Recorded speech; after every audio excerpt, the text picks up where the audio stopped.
G. Peace to the family. You are now on I Am Brother Polite. That's P-O-L-I-G-H-T, an acronym for pride, optimism, love, integrity, gallant, honesty, and trust. Unfortunately, we're going to have to do a few rough things. I had to get an aggressive acronym because people bring it out. Not me. Don't worry about that. Unfortunately, we're going to have to do a few rough things. I had to get an aggressive acronym. Man, what the hell is people bring it out? Not me. Don't worry. Unfortunately, we're going to have to do a few rough things. I had to get an aggressive acronym. Is that your computer, Inky? People bring it out.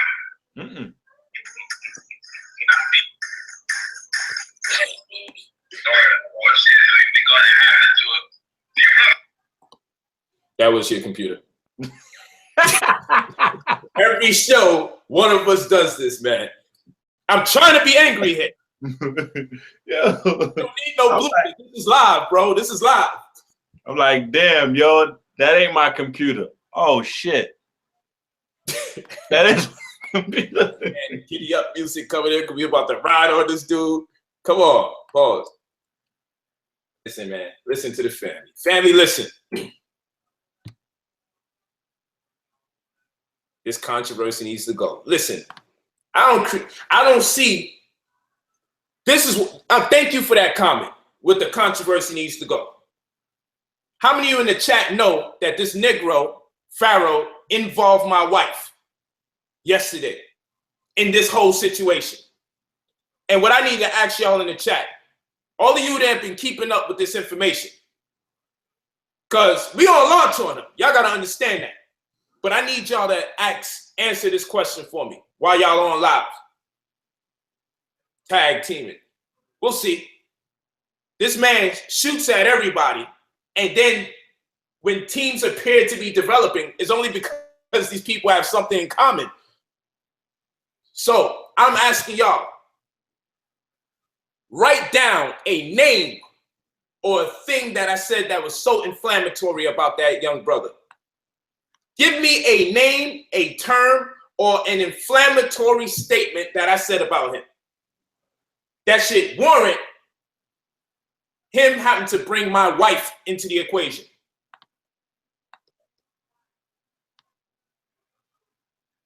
Please, somebody, tell me something. I'm waiting for you online. Somebody tell me a word, a term, a phraseology, something that I said to this brother that's slanderous or negative. I don't have to agree with his information, and he can't tell me to stop having fun with the silly things I believe he's saying.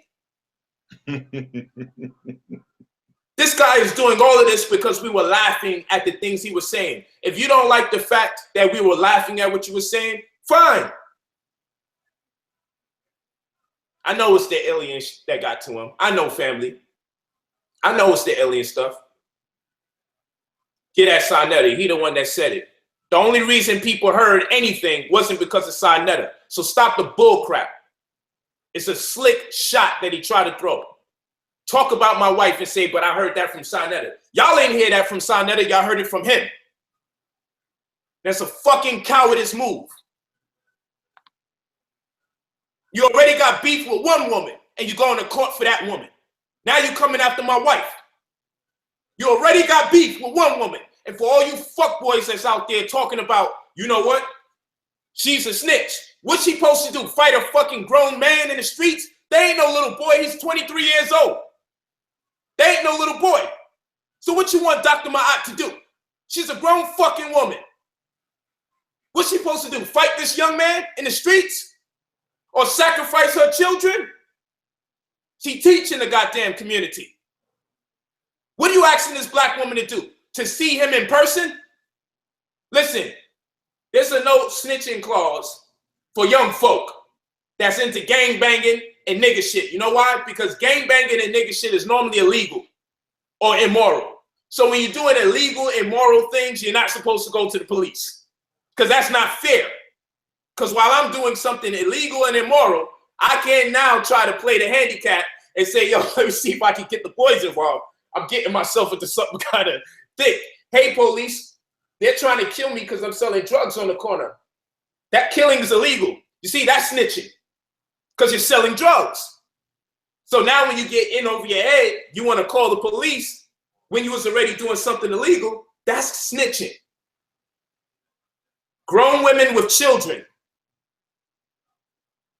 and young men having beef with them. What do you expect the grown women to do? Get out of these streets and tussle with the young man? What do you expect? Now, me personally, I have a different approach. I would never want to see the young brother get incarcerated. But I'm not in her world and I'm not in her life. But God damn it, boy, you already got beef with one black woman taking you to court. We still don't know where her son stands, if they give a damn about the court system or not. You already got Sinetta's family waiting for you to come into Brooklyn for your beef going on with him. You already have a group of Brooklyn cats waiting for you to come in. Now my wife, who has just as much, almost the same amount of followers as you on Instagram, she has her own people that love and support her, in addition to the people in my house, particularly me. You can deal without bringing up my wife. And your claim to fame is, I'm just telling you what Sinetta told me. So get mad at him. Ain't nobody heard Sinetta say that. Nobody heard Sinetta say any of that. No one hears Sinetta say nothing negative about my wife. We heard it from you. But it's okay though. It's all good. It's all good. But what I don't want to hear from people is he's just a little boy, because he was man enough to bring my wife into the conversation when he had a problem with me laughing at his scholarship. I ask you all again, what did I say? What did I say? What did I call him to make this so bad? Name me a derogatory term that I used against that brother. Tell me a phraseology that I used to degrade that brother. Tell me what I said to slander that brother. The only issue I had with that brother was in the matter of scholarship. Only problem. If you can find something after the 2 damn years this brother has been slandering me. Y'all didn't tell him, brother, you should chill. Polite's not making videos. Y'all didn't say that to him. Y'all didn't say this gotta stop. I don't know no little boys that's 23 years old. He's a grown man to get himself into beef with a bunch of Brooklyn cats. He's grown enough to get himself into beef with Sinetta. He's grown enough to get himself into beef with Rob Prophet. He's grown enough to get himself into beef with Inky. He's grown enough to get himself into beef with a grown woman taking him to court. He's grown enough to bring my wife into the equation, which means he's grown enough to bring me into the equation. He's not a little boy at this particular point in time. I'm sorry. The little boy card is out. His voice may be very misleading, granted, but he's not a little boy. He's 23 years old. He's making decisions he chose to make. So here is my conversation to you, family. Because he's young. I understand that. He needs a mentor desperately. And I'm talking to you all out there. You all out there, you provocateurs, you agent provocateurs out there. Those getting paid and those not getting paid. You should be ashamed of yourselves, because you're going to get that young man in some trouble he can't get out. He already has court cases in front of him. He already is on parole.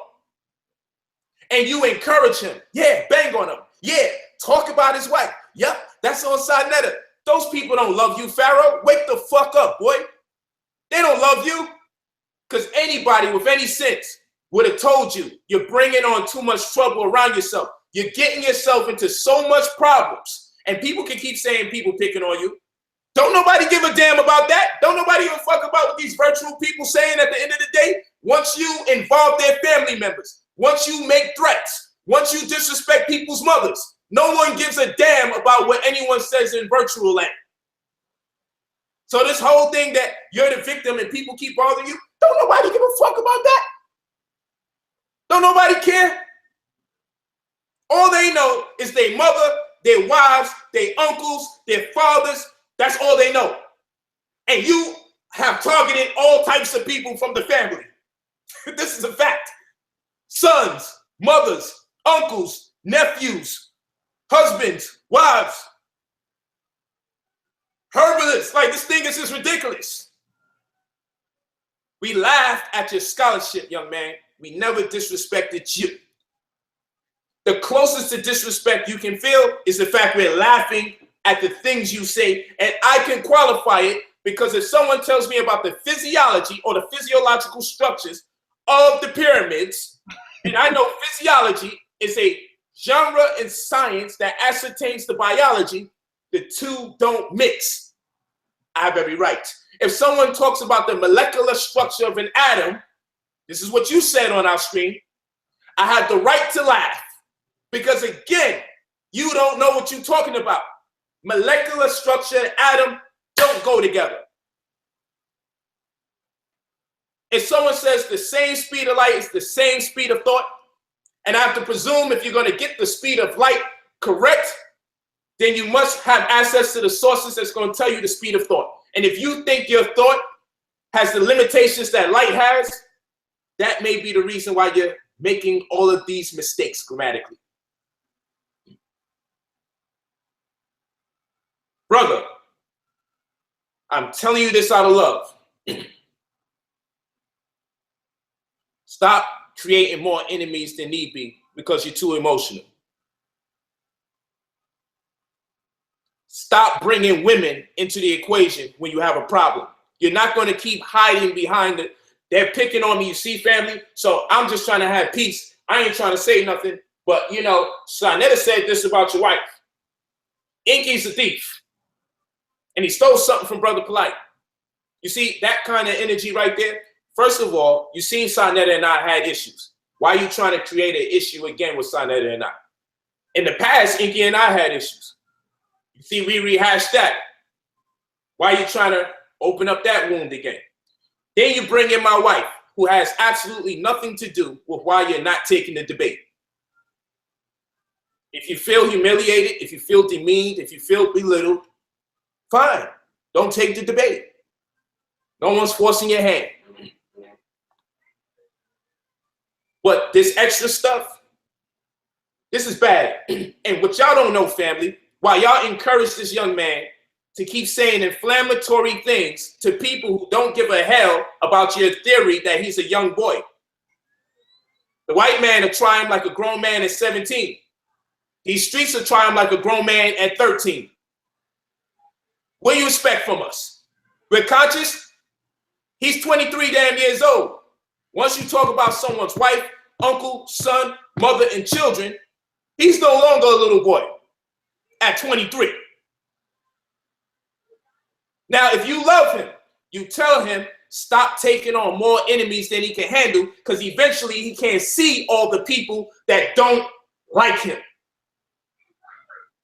If you care about this black man, you're not going to encourage his behavior because he can only have but so much enemies. And now he has 2 cities saying he can't come in there. And he can talk all of that. Yo, I'm ready to see you whenever I want. My man never sent me back a dress or a tie. That's all for YouTube. That's all for YouTube.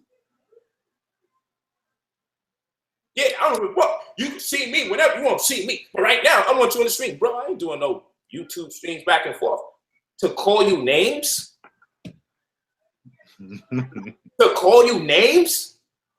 How long you been doing this thing that you got me confused with this chaos? I just don't like the information you teach. I don't like the way you've been addressing me. I thought you changed your approach. I still think you're a lot more mature than you was prior. But give you an opportunity for the old personality to resurrect itself, and look what you do. Now, I don't hate you. What you did is extremely disrespectful, but I knew I was walking in dealing with a young man that has a history of being disrespectful. I know you have to be more refined in your communication. But I'm talking to you as an older brother, because these people online don't give a hell about you. I'm talking to you as an older brother. Everybody don't have the heart that I have. I want to talk to you in person. And as a man, you decline. I want to talk to you in person. since you're man enough to talk about my wife. Anytime I had an issue with brothers teaching on these panels in this community that's out there and moving around, I've always had the opportunity to talk to them in person. There's always been reconciliation.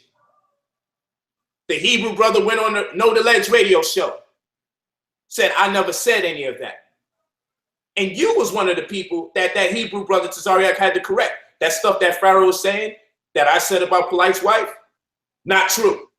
And all of y'all that's saying that I disrespected Polite's wife, not true. That's what Tazariak said, Know the Ledge radio. But Tazariak was man enough to have the face-to-face conversation.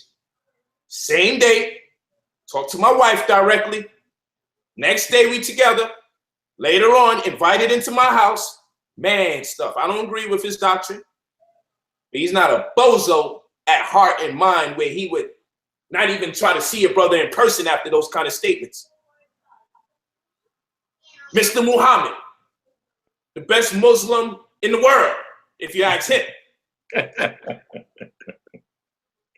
When we had an issue and there was a discrepancy about something he said, we talked in person. He didn't run and hide. We talked in person. I offered you the same opportunity, brother. I don't do this stuff for YouTube. When it get intense, I'm talking to people in person. We try to diffuse the momentum of a situation so it doesn't escalate. But I see this is all YouTube and games. So forget about it, bro. Forget about it. And you got that text more than once. And you even told the people on your stream you got it. But when the video is off and you turn off the YouTube and you monetize your video, no follow-up? So what you think? You think you're just going to have problems with people in clusters and hey, I'm booked.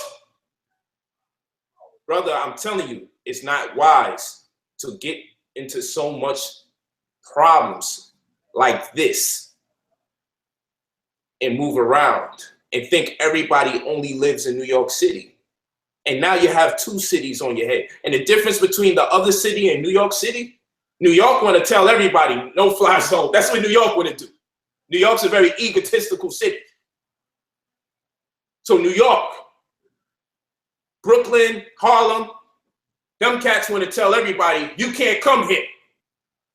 The other city is like, when he comes, he'll find out. You know, brother, I offered you an opportunity to reconcile your situation. When we was going to do the debate, I said, I'm standing firm. I'm coming to New York. All these brothers from New York called me. I'm like, I'm not stopping what I'm doing. They're like, Pete, we ain't trying to stop you. We gonna stop him. I said, no, we're not doing that. This is what I'm gonna do. And you know this. I clicked over the line and I spoke to you and I said, this is how brothers feel. Let's get to talking. I talked to some of these brothers' family members that still want your ass. And you know it. That still want your ass. One of them ain't even afraid to say it. Rob Prophet. He don't give a hell. He done already made it clear. Your ass is his when he see you. I spoke to him. He said, you know what, P? On the strength, see what you can work out, bro. I talked to the homies in Brooklyn. I talked to the homies in New York. I ain't talked to everybody that want to skin you because I found out there's a whole lot of more people on the list. Some people who just want to get you ain't really got nothing to do with the damn thing. I don't even know what to say to them. But I told you, it's an opportunity for you to just solve this. I will mediate or I will get somebody involved. You know this to be facts. Why you do this with me, bro? Why you gotta talk about my wife? I'm the same one trying to make sure you can move freely. Because no matter how much people you think support you, and no matter how much virtual assistance you think you got, let me explain something to you, young man. Nobody's bulletproof. And you may have went to prison for something, but you ain't really go to prison for banging. There's no need for you to even be back into that equation, bro. You're too young for that stupid shit. This is when you're young. I'm too young to be going to prison. All black men are too fucking young to go to prison. Listen to what I'm telling you. You got to clean up your shit, boy, because everybody else that's telling you, bang, bang, put up the videos. Yeah, embarrass him. Yeah, you told Inky off. Yeah, fuck Sarnetta. Take Sarnetta down. All you're doing is growing a larger group of people that wind up being knowing each other and becoming even friends because they all realize that, damn, boy, you disrespectful. And you're not solving none of your problems as you create new ones. You're not even saying, well, I no longer got beef with him and I no longer got beef with him. You're just picking up more problems without even trying to solve the previous ones. You can't keep avoiding going to certain cities. And you can't keep having problems with people you can't even see. Wake up. These people don't care about you, man. The way you misspell lying on more than one published video to disrespect me, your people didn't even care enough to let you know, hey, man, a lean, you put lean, polite as a lean hoe. I'm like, is this sexual? The fuck is this? Yo, I think the problem is he's been able to get away so long without his information being examined that way, that when we started to ask him questions or try to get him to just stand on anything that he teaches, he just got so emotional. And it's like, dude, you got to understand that you're not coming into a brand new thing. This is a thing that people have been carrying the torch from elder to student, elder to student, elder to student, elder to student. So when you come in, people are going to want to verify what it is that you're bringing to the table, especially when you come to the table and say things like, hold on, Iggy, don't start it yet. Hold on. For the Negroes, it's like, who cares? You set him up. Let me tell you what a setup is. A setup is encouraging him to continuously be rude and disrespectful to people's families, involving people and women that have nothing to do with what he's talking about, or even their children, and telling him, you're doing good, keep banging, keep banging. When you don't live by him, he can't expect you to come there and be there for him during hard times. That's a setup. Being on the internet with people you knew was going to be into the chat, with the exception of Inky, you was on the phone with my publicist, and we both made you aware that you had an option to have a moderator or not have the moderator, and you knew who we was talking about as far as the sister and her name. And I said, hey, I've only just recently started connecting with the sister, and I did a video, and she's pretty thorough, and you approved it. There was one person that you didn't know, but you made it sound like, yo, all of y'all are against me and attacking me. First of all, my publicist pretty much stayed out of it. Take him out the equation. Second of all, you agreed to the female Oprah being a moderator. Otherwise, we would not have had her on. You also agreed to send us 2 questions that you want her to ask towards me. You never sent it to her. You said you misunderstood. You thought that was for the main debate, when the purpose of that video was for us to find the content for the main debate. I said, fine, since that's what you're saying, I took it. I didn't call you a liar. I just said we chalk it up to miscommunication. We don't have to argue about that. Let's not sensationalize like Inky talked through the whole situation. He did not. And I also apologize for every time Inky may have cut you off, even if he had good intentions to try to get clarity to get you and I on the path. I still apologize. Not once, I apologized twice. The third time I had to remind you, brother, I said I apologize and Inky's not talking no more. It's done. Let's not be like that. This is childish. So people, you set him up. No, I know what a setup is. A setup is when someone puts you in a position to get hurt because you're reckless and you're out of control and you're not pulling them by the shirt and saying, young brother, enough is enough. Be mad at the brother, but you don't got to include his wife. For those saying, but get mad at Sarnetta. How do we know Sarnetta said that? He's the only one that said that thing about my wife and said Sarnetta said it. He's the only one. Had he not said that, y'all wouldn't even know. So blame Sarnetta? Come on. I don't have time for that kind of stupidity. We know what that's about. And that's weak. If you want to disrespect my wife, come out your face and do it. Don't turn around and try to put that on Sarnetta. Don't you and Sarnetta already got problems? What Sarnetta had to do with this? Why you had to bring Sarnetta back into the fold and bring his name into some drama when that man has been leaving you alone. And you're not only bringing him into drama, you're trying to make him and I have a problem because you're telling me to go to him and have a problem about something I never would have known. Why do you want me to go to him to have a problem? Why do you need me to have a problem with Inky? All because we laugh at your physiological structure of the pyramids and the molecular structure of atoms, and you've been talking to aliens since 5 years old, and since 2015 back, you spoke to them at least 3 to 4 times, and I gave you that in confidence for life, but you shared it with the public. That's what you're mad about? That's why Sonnet is involved? That's why Inky's involved? That's why I'm involved? That's why my wife's involved? And you people sit here and say, bang, bang, bang, until someone really gets hurt. You're lucky I have a life. Everyone doesn't live like me. That's why people are still waiting for you like this. I hope he shows up. Can't wait till he shows up. I can't wait till he thinks a year passed and we forgot. People smell blood. Just the thought of you coming around. You think this is a game. You go too far, young man. If it's in scholarship, leave it alone. If you say you don't want to have problems with people no more, keep them out of conversations they had nothing to do with. Because all you're doing is rehashing problems that probably never officially got mended because you don't talk to people directly when you have problems with them, do you? You just pass it off like it's nothing. You just pass it off like it's nothing. But what you're going to wind up doing is messing up your money because opportunities could have been abound, but nobody wants to risk the fact that if they bring you in, there may be some people that want to destroy the venue. And now you're cutting off opportunities for yourself. As a businessman, you're cutting off opportunities that's abound for you. Whether I like what you're teaching or not, it's a horrible model, bro. Now, people can say I'm full of crap all they want, but I'm not disrespecting you still because I understand. You don't got the right people around you you ain't got no PR, you don't got no publicists, you don't got nobody around you that really loves you because if you did, you wouldn't do half the stuff you've been doing. This is a heart-to-heart with you. I hate to see someone your age with your potential fuck up so much. Because you're a fuck up right now. And even when someone's trying to show you tough love, we know the shit you saying is fucked up. We live for this shit. We die for this. We actually give a damn about what our ancestors put here.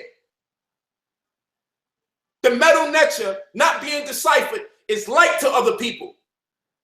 But we know what our ancestors left that here for.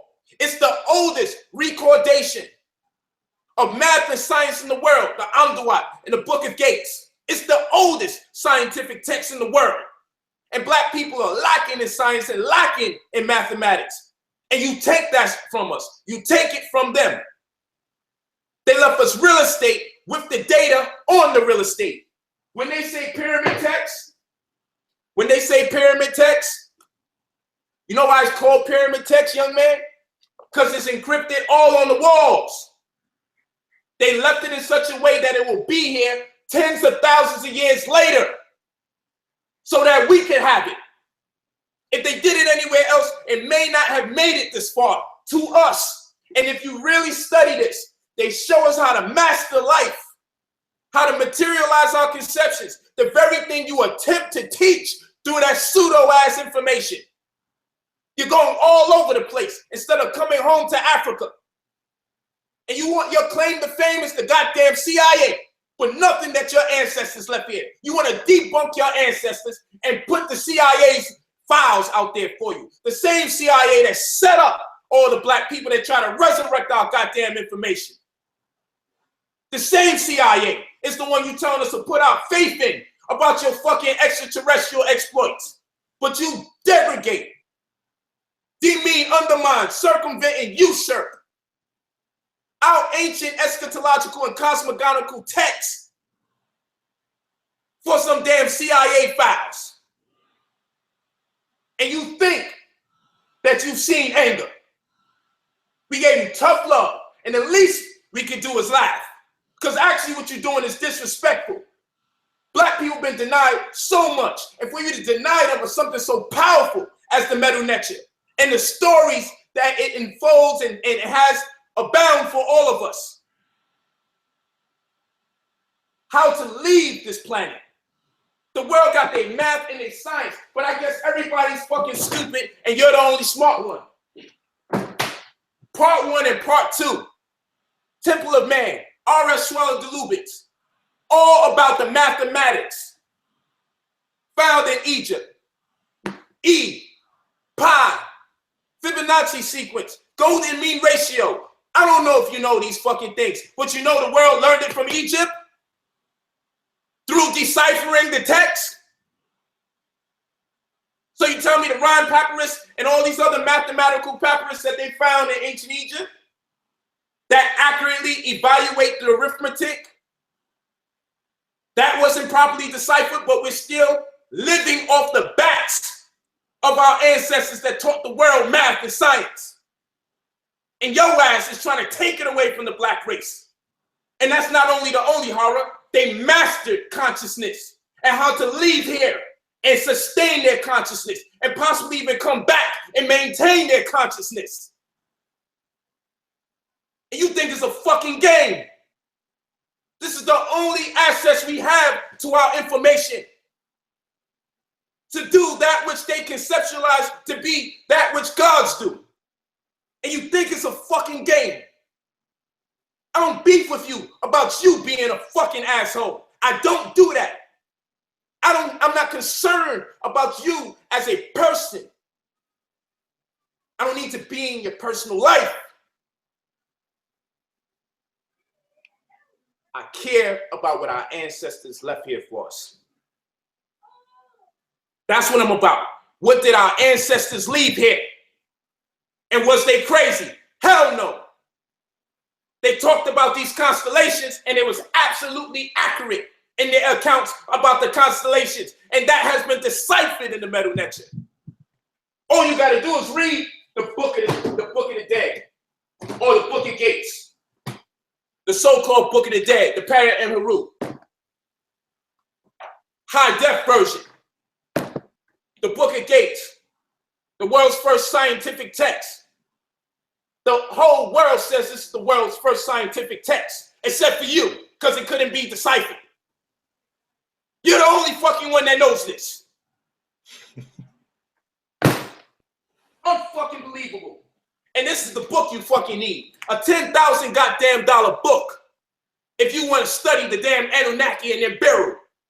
Instead of switching up, when's the last time I taught about Anunnaki? You know what I'm saying? I mean, after all, when's the last time you heard me talk about it? I done grown for it. So was you lying? Was you making mistakes? Was you misleading people? Or when you was getting your information periodically from these aliens, did they mislead you? How come they don't correct you and say, yo, Pharaoh, first of all, bro, you're getting into too much beef. Why your aliens ain't telling you you're bringing on too much drama around yourself? Why they don't care about you either? People on planet Earth and people outside the planet don't give a fuck about you. I say this because I care about you because you got potential, but you got to stop the foolishness.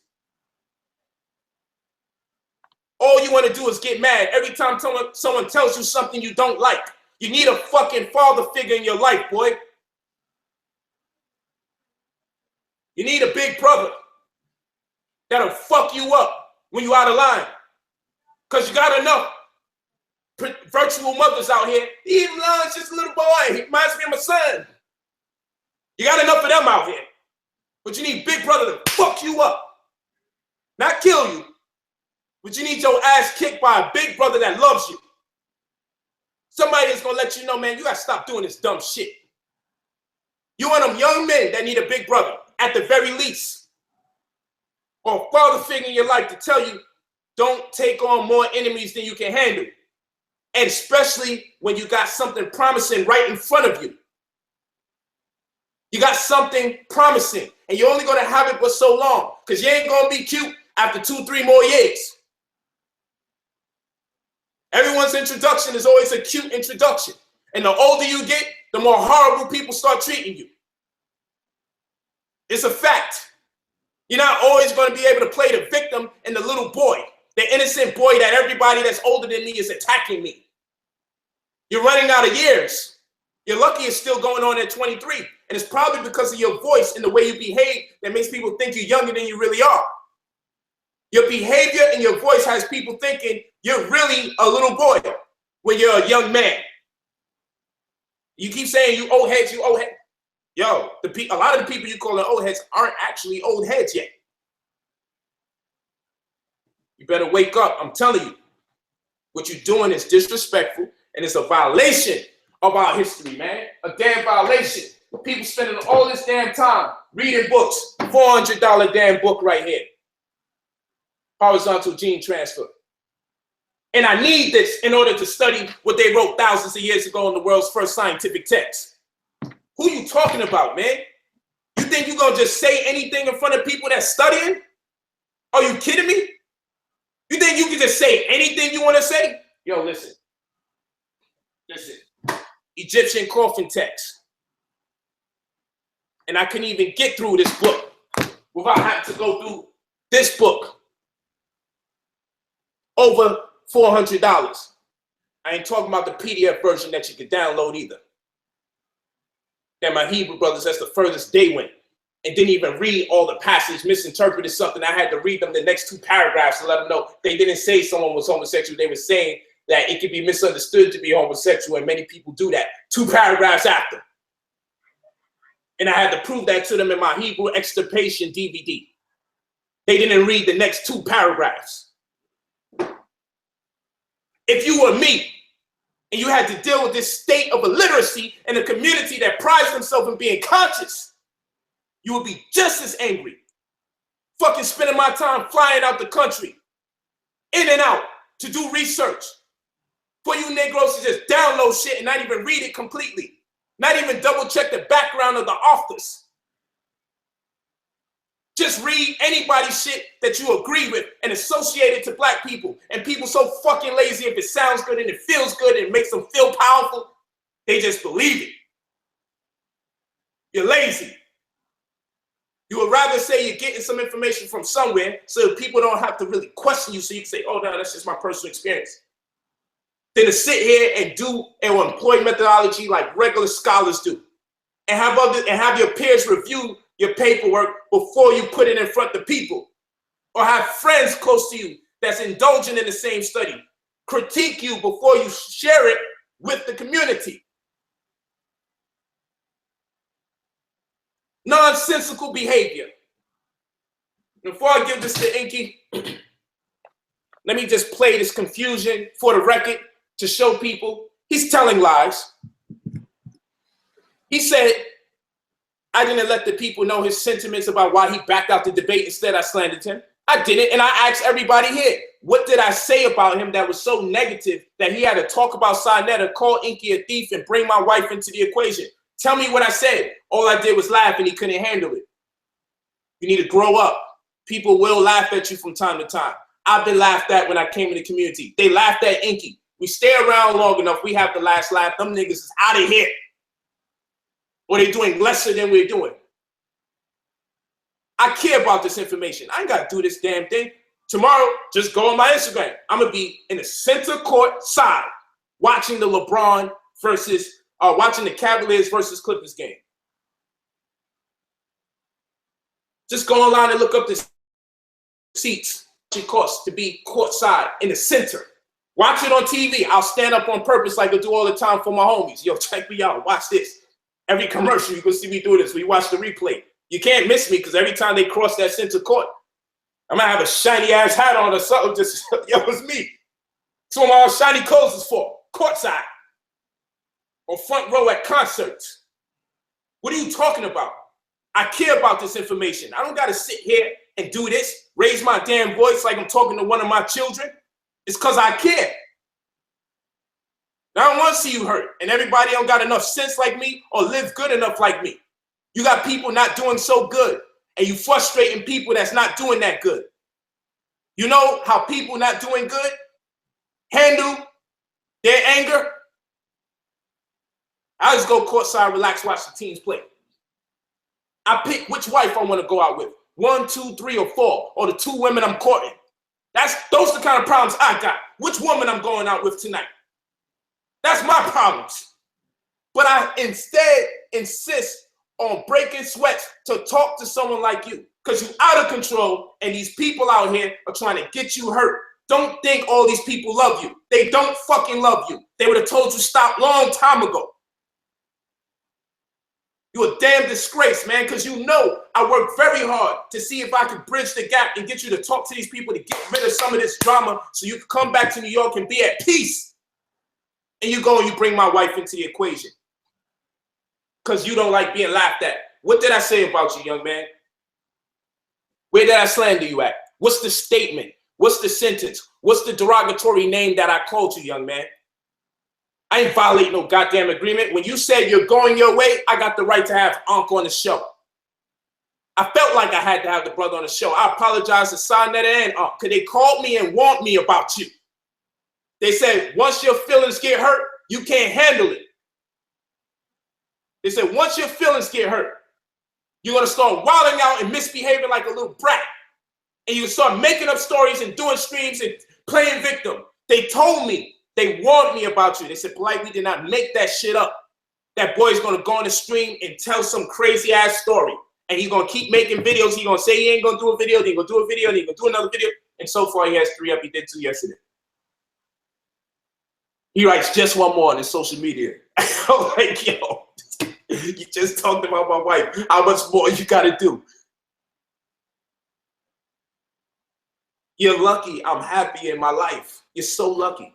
Because if you was talking to Brownsville polite, with my stomach touching my back, this would be, I'm already frustrated. I ain't got shit. This would be crazy. You're lucky. Because Brownsville polite friends are still lurking like, hey, we hungry. We ain't got nothing else to do. Man, brother, we ain't doing that. Come on, I don't want to be connected with that. Stop that. Please, let me hang up the phone quick. It's probably tapping my phone. I don't wonder why you hear no crazy shit like that. I'm living too good. Yeah, we gonna drop that. And my wife said, drop that knowledge. I ain't sweating it. I ain't sweating it. What I'm supposed to do? And you look, they come on my side. Look, he disrespect your wife. What you gonna do, polite? You gonna kill him? Yo, you people are sick out there. What the fuck is this? They like, yo, polite. Look, another man disrespect your wife. What you gonna do? I'm gonna let them live in the hood. I live in Beverly Hills. That's how we're gonna play. You're gonna stay in the hood, and I'm gonna stay in Beverly Hills. If I take a few feet outside my door, jacuzzi. If I take a few feet to the right, sauna. In the same place where the jacuzzi's at, pool. Come back a few more feet in my house. Upstairs or downstairs. Balcony. Listen, brand new home. New bookshelf. I don't got no business trying to go kill somebody. The way I avenge negativity perpetrated against my wife, take her to the game. I'm sorry, baby, that I'm around these people that's bothering you. We going to the game tomorrow. I know you like that. What I'm supposed to do, hurt somebody because they said something bad? Come on, you're not doing that. Let me play this thing. Let me share this screen, show you the young man telling stories again. But you can hear in it all, he's just hurt because we was laughing at him. And I made it clear. I didn't read his text verbatim because I don't believe in reading people's text messages and sharing it to the world. I'm just not from that culture. This is a new age. It's like if this was rap, he would be like a mumble rapper of lecturers. Like, I don't do stuff like that. So I just paraphrase what was in the text and I try to take the most contentious parts I can remember and I shared that. And y'all see this. But watch him lie and say, I didn't do it.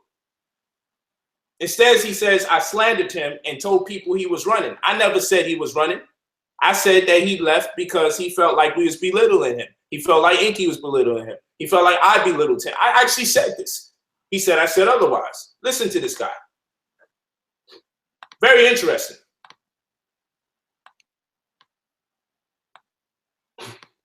I'm always showing somebody's text. Sonetta told me this. Inky told me that. Look what Polite wrote. Who does this? He told me this. He told me that. He told me this about what she said. And Polite, he wrote this to me in my phone. What the hell kind of energy is this? We know what that is. You know what that is.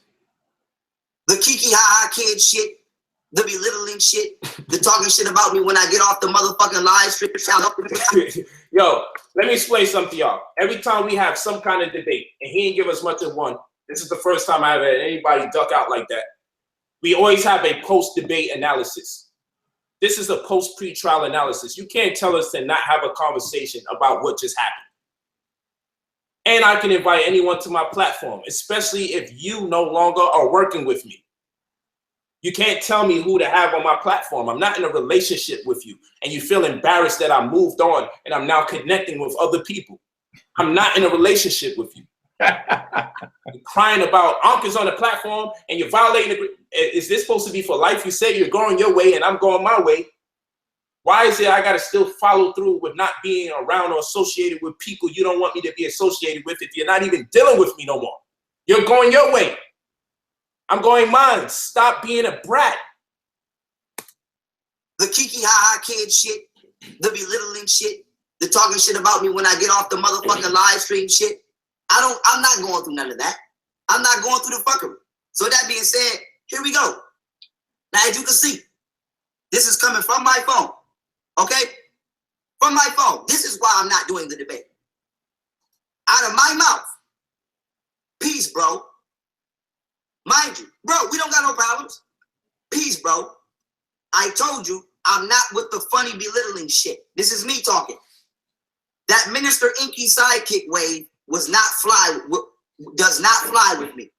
And after I got off, the belittling and joking is a prime example of what I said I was not going through again. Asking me ridiculous ass questions had nothing to do with me coming on and accepting a debate. I am not a toy and will not allow anyone to play with me.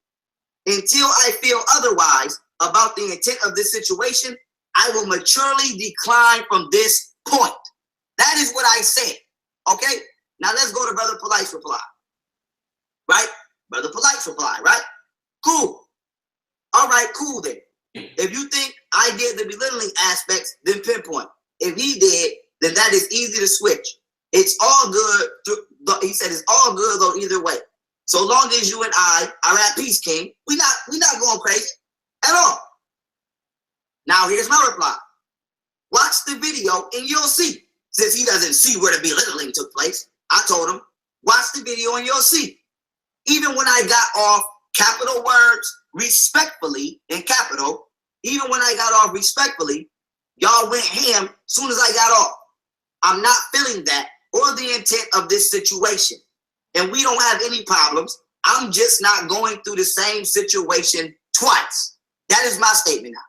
Click the Google Hangout link and explain to me, why did you do that which was other than what you said you would do? Which was tell the people why I said I didn't want to do the debate no more. Okay. Now, let's watch how this works. This is going to be even more fun. Watch this now. Now what we're going to do, we're going to pick up on the video where you heard what he said, you heard what he read about the belittling, and even when he got off the stream, we was going ham. Now hear what I said to the people about those of you that need to know why Pharaoh chose not to do the debate. Listen to what I say very carefully. Listen to what I say. And for those who's asking, so much words, I don't need to share no text and all of that. But he texted me and said he felt belittled, he felt Inky belittled him, he felt I belittled him, and he felt I went ham when he got off. And maybe but I definitely didn't like call him out his face, call him out his name and go crazy. But that's okay. He said that's why he had to back out. Oh, so let me get. He felt I belittled him, and he felt. See that? Did I not keep it real? Brothers and sisters. Did I not tell the truth, family? That is a literal sickness. Press 9 in that chat. If you see clearly, I told the truth. And we heard the brother say, this is what he said in the text. Now watch this. Press 9 if you see clearly, I told the truth. And look inside. For those who's asking, so much words, I don't need to share no text and all that. But he texted me and said he felt belittled, he felt Inky belittled him, he felt I belittled him, and he felt I went ham when he got off. And maybe but I definitely didn't like call him out his face, call him out his name and go crazy. But So that's okay. he said that's why he had to back out. Oh, so let me get this straight, like, so a nigga can cuss me out, right? For 4 months straight. Hold on, let me get this right now. For 4 months straight, you can literally cuss out a respected person in the community, right? You can literally put up their 25-year-old record. Okay, so we good. So I just wanted to show the family, what the hell is he mad about? What is he mad about? Did you not hear me say I don't want to show his text? Because I'm doing that out of respect, because I don't show messages that people sent me. That's crazy. Hey, look, family, look. I don't do that. And I'm like, that just feels weird. So I'm like, you know, I'm going to paraphrase and I'm going to get the most incriminating part or more contentious part, which was Inky and I. He felt Inky was belittling him. I was belittling him. He don't want to be part of that. He felt I went ham on him after the show was over. I disclosed the very things that he said, and I saw all those nines in the chat. So why does he go on? And you heard him. Why does he speak to everybody as though I didn't tell people the truth, or I was saying he ran away, and I was saying he's scared? I never said any of those things. I said that. That's what I said. And I didn't add nothing to it, which is what I told him in the text. I'm not going to add nothing to it. So you see, family, why would you even tell that kind of lie if I already recorded prior to you telling that lie the truth? I'll tell you why. Because he doesn't study in full. He's always skimming through things, thinks he understands what's going on. I know what they did. Let me jump out the window and bring his wife into the equation for no reason. Brother, I told the people what your sentiment was, that you didn't want to be part, you didn't want to be made fun of. You didn't like it. You was hurt by it. And I apologize for that, because I can tell that you must have some level of respect or regard for me as somebody, that it must have hurt you more than it would normally hurt somebody that I'm just competing with. I'm like, man, this brother is to the point he's bringing Inky in, calling him a thief, implicating Sinetta for disrespecting my wife, making a story, putting it out there. No one ever heard Sinetta say it. You putting it on Sinetta? And you fools are out there saying you need to deal with Sinetta. Not him. The only reason people heard this wacky ass disrespectful account about my wife is because of you. Because of you. I'm trying to tell you right now what the problem was. All this time, people can go back, and people saying, y'all bullied them. There was people that know, first of all, they know. I let him get away with super disrespectful behavior throughout that show. What I didn't want to happen is because I noticed with him, what he'll do is the moment that his scholarship is getting ready to be challenged, he will come with a lot of bravado and create a big firestorm for people to be captured into the drama and not actually get to look at the material. So this is why I was saying last night when we was all on, what he has to realize is you're coming into a community where people have already blazed different trails. People already have areas of expertise. So when you come in as a new guy, people are going to be taking the things that you teach and they're going to ask people that they already trust what those things mean. And as they accumulate, if nobody really like I like Pharaoh, but y'all know me, I would have been had a Pharaoh video up a long time ago when people start saying, hey, your man Pharaoh just did a melanin lecture.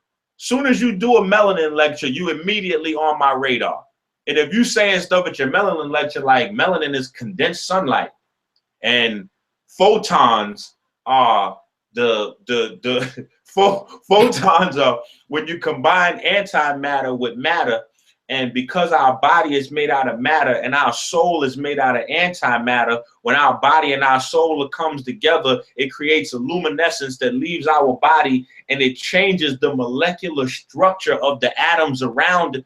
Like when people hear that don't know science, they think that that's like, yo, that young brother deep, boy, you got to watch out, get out of his way, man. Y'all hating on the young boy.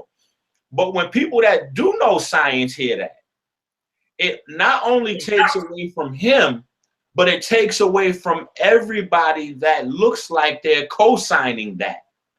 So I can't co-sign melanin being condensed sunlight when I know damn well that melanin comes from melanosomes inside melanocytes, and that those melanocytes have to be fed by mitochondria to produce a certain, you know, this is a serious. Then when you start to edge it into biology and health, now it becomes, what are we teaching? Like, where's the group consensus? And so that's all that I was trying to do, was say, okay, well, we all been waiting to see the young Pharaoh, Brother Polite debate. Cool. But you have to give us credence that you're going to at least stand on something. Every time there's a question of what you're going to stand on, you're getting angry. When people come and say, hey, the brother Pharaoh said that melanin is the same as chlorophyll, and all we have to do is switch the iron from our blood with the magnesium from chlorophyll, and then the plants will be us and we'll be the plant. Like, when people saying that, yo, Inky, what do you think about this? I have to say, well, where'd that come from? And then I'm trying to bust out and not laugh and shit, because I know people pride you into beef through debates. That's right. They won't say, hey, such and such said this. They'll just ask you about the subject matter and then try to take that answer you give back as a response. So now I'm tactful with it, and they're like, oh, well, you know, young Pharaoh. So I'm always like, well, you know, Pharaoh is still working on him. You know, he's still coming along. So, you know, give him some time to develop the thing. But you can't be so arrogant when your information is so unscientific that way, and you're confusing the terms science, the term physics, and metaphysics. Metaphysics does not just give you an excuse to talk endlessly about things you can't prove. Even within the framework of metaphysics, there's a science that still have tangible, you know, for anything to be, first of all, considered science, it must be observable and repeatable. That's right. So the moment that we start to deal with science, where the science can change based on your interpretation of it. Somebody asks you about science and you say, well, I took the scientific fact and tweaked it. You don't tweak a fact, okay? That's why it's a fact. You can't tweak it and add some truth to it. That right there is a personal preference. So what I'm just saying to the young brother, and to all of the young brothers that's looking at becoming speakers, lecturers, whether you're going to be a metaphysician, whether you want to deal with history, etc., you have to be a student. And as a student, first of all, you have to come into the game with some humility. You have to have humility, especially when you're dealing with peers and potential coaches. And if you think that you already know it all, there's an African proverb for you. There's an African proverb for you that says, once you think that you know it all, you the fool. So I didn't get inflamed because we got too much. See, and this is why I refer back to the history, because everybody had clashes.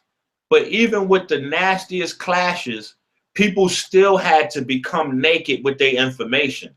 You still had to have your information looked at, ridiculed, laugh, finger pointed, and then stand on it and say, no, this is why, But you can't stand on things like biophotons are photons that have been digested bioorganically or bioenergetically by the biological system of an organism, and is being emitted back out of the body to cause a change within the molecular structure of atoms, aka the environment around me. Like, you can't do that. You can't say that prokaryotes are people. What? Yo, somebody asked me, and these are all the things that people ask me that I didn't really know they were all coming from Pharaoh. Somebody said, hey, Minister Inky, you was teaching about prokaryotes and eukaryotes in terms of the difference between cells. Pharaoh said on his channel that white folks is eukaryotes and we are prokaryotes. Yeah. Because prokaryotes means multicellular, and that means we're a bunch of organisms and I said, yo, whoa, whoa, whoa, whoa. This is why there's a God complex course so that people can learn some of this stuff and get some group consensus where you don't just have people firing off random science words because they have one screen open on the left side where they've just finished watching a YouTube video. And then they have the screen on the right side open up where they're going to try to teach back to the people the shit they just watched for 5 minutes. So now they know of concepts. He knows of biophotons, but he doesn't know biophotons well enough to make a video on it because you can't talk biophotons without understanding mitochondria. That's where biophotons come from. Inside your mitochondria is where the citric acid cycle takes place, as well as cellular respiration. As a byproduct of cellular respiration, your mitochondria produces reactive oxygen species and reactive nitrogen species. Those create a higher energy form, which can create photons even in the visible range. Not even just infrared, terahertz, ultraviolet, no, visible range photons. Now that we have equipment sensitive enough to actually check these things out, this is real science. But the moment that we have real science become negated to a fictional type of metaphysics, because it's not even really metaphysics. That's not the metaphysics that we came up on. This is a fictional type of metaphysics where if you question a person about, well, brother, you said that, you know, melanin is condensed sunlight. Can you tell me, can you show me how that works? Yeah, because the molecular structure of the atoms is such that when the sun started vibrating, when it vibrates a little bit, you have a electromagnetic radiation under infrared, which is the terahertz. When it vibrates a lot, then you get bigger waves. When it vibrates, hold on. You do know that that one sunlight is vibrating at one speed and it's emitting all of the electromagnetic spectrum at one time. So, dude, this science, that shit he be saying be funny. Like, yeah, watch this, Inky. This is what people got to understand about metaphysics. All right. The reason why we're about to do something, I'm doing something 2 Saturdays from now still. I'm going to do the research on why the metal nature has been deciphered. I'm going to have that course up there. And the reason why I'm going to have that course up there, and I'm going to have it up there tonight. And I expect all of you in it. And we're going to throw some extra information all in there because we got to start going into our Kemetic text about life. Because our ancestors were working on mastering the art of a successful death so they can have a successful life in reverse. Right now, this is death. Don't get mad because, hey, you believe in life after death. So that's a testament that this is death. About 97% of our DNA is said to be junk DNA. Now, it may vary in percentage, but you're not going to go higher than 95%. They haven't really explored the DNA to the fullest extent as of yet. But what they can tell you is this. It appears to be more active. The percentage that they call junk DNA tends to do something when you so-called die. And so we're only experiencing, in that context, 3 to 5% of life in this particular form of existence. We're only experiencing, if we want to call life, life would be that which entails the activity of the DNA. So we're only experiencing 3 to 5% life, which is our potential. The other part they don't understand, but it just appears to be doing something when we're gone. It is our ancestors' contention that this DNA is, in fact, the catalyst for higher consciousness. Hence the term Pere Emheru. Pere Emheru means what? A ritual procession into an awakening, not the Book of the Dead. Why? Because it's clear they used a glyph that looks like the sun at dawn, and at dawn things tend to wake up or rise. So we tend to say consciousness as an interpolation, but you can say awakening. So it could be the ritual procession into the awakening, which means it's a group of beings. So the conscious community isn't something that really takes place while you're dead. The conscious community is a ritual of people having a certain amount of awareness outside the physical body. Now, this is not pseudo. I am only regurgitating the explanations of the ancestors. So there's no sense for saying that even yet. Right now, we just getting a fix on the understanding. They use the glyph for dawn or Heru, which means what? And when the U is at the end, that means it's plural, because the sun at dawn is when the awakening takes place. I don't mind saying awakening. I don't mind saying consciousness.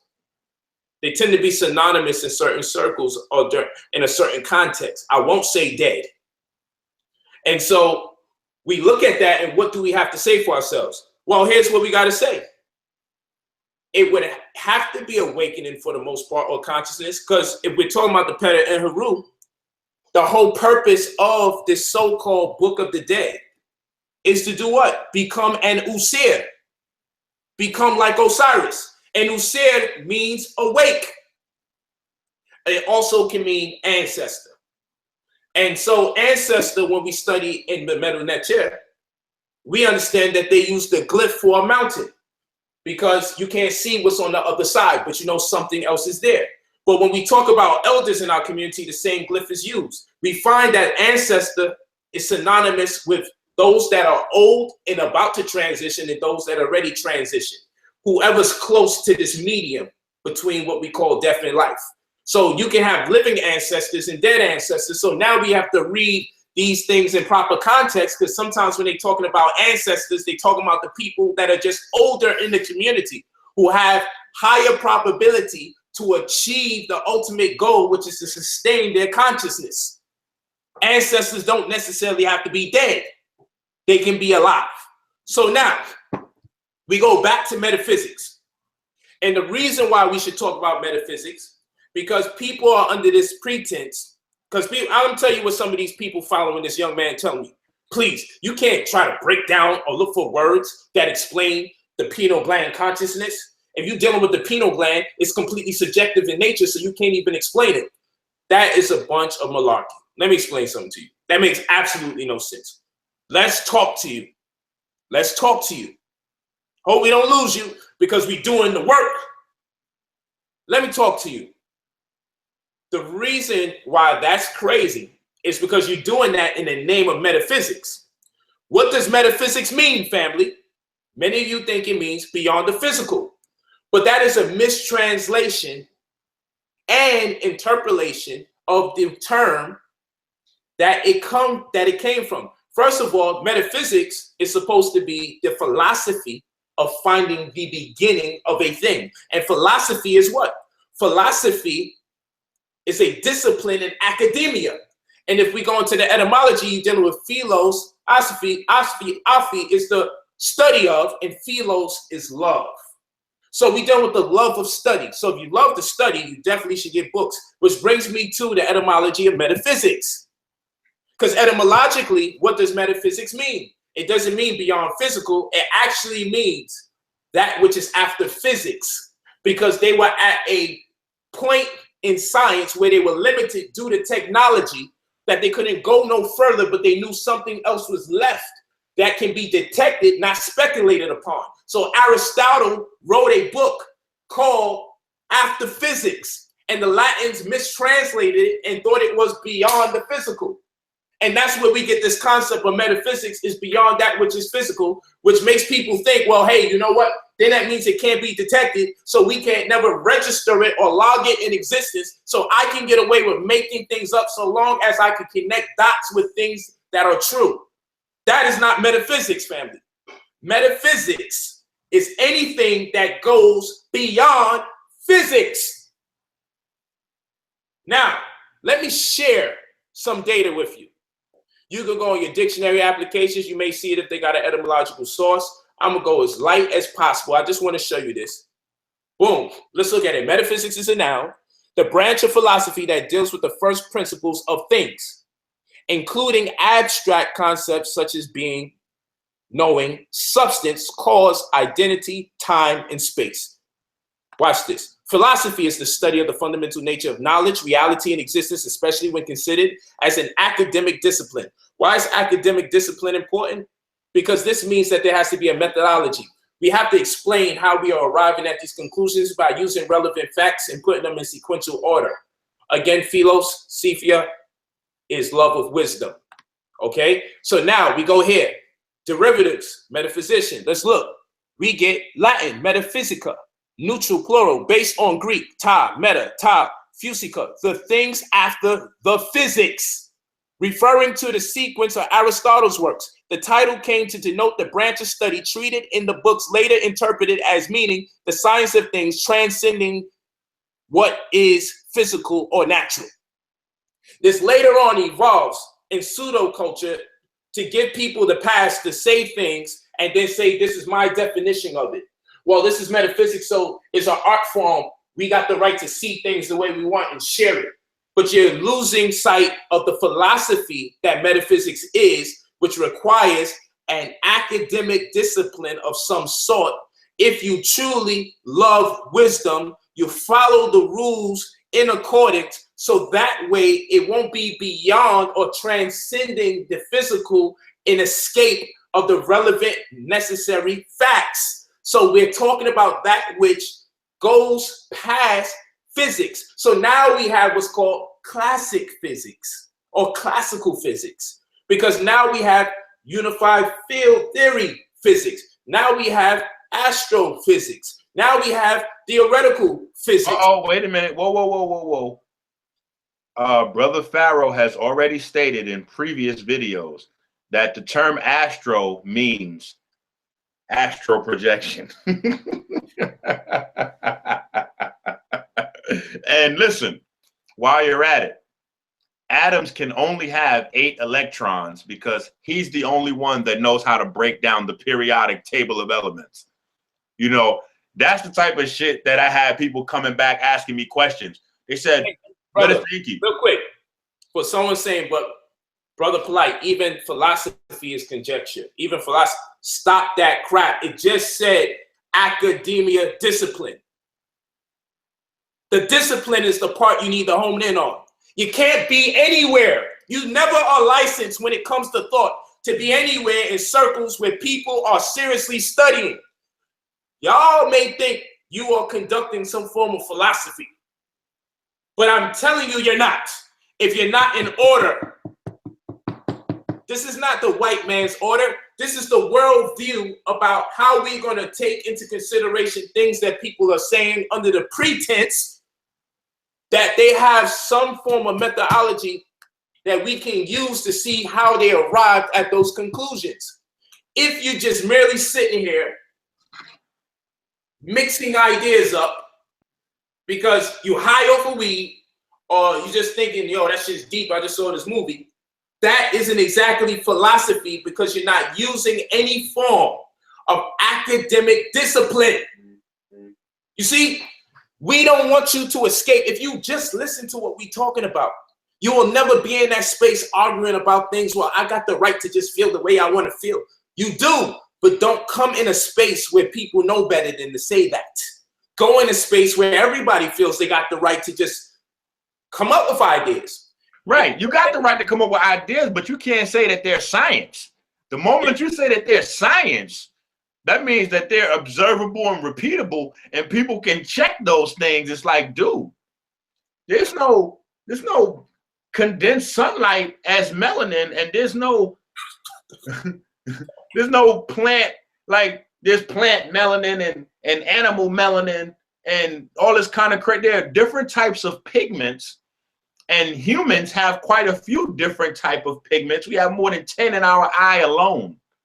You know what I'm saying? But we got to have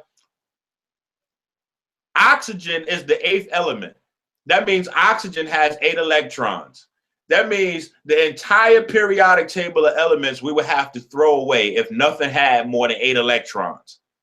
And this is the type of questions that people are coming back saying to me, like, Brother Enki, you know, I seen what you did with the periodic table, you and your sons in the homeschool, but I noticed that young Pharaoh has said that that's not correct because elements can only have 8 electrons. I'm like, he's young. He's working on himself.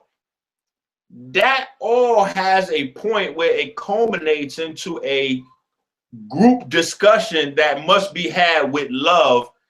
You can't get mad because people are asking you questions about what you teach.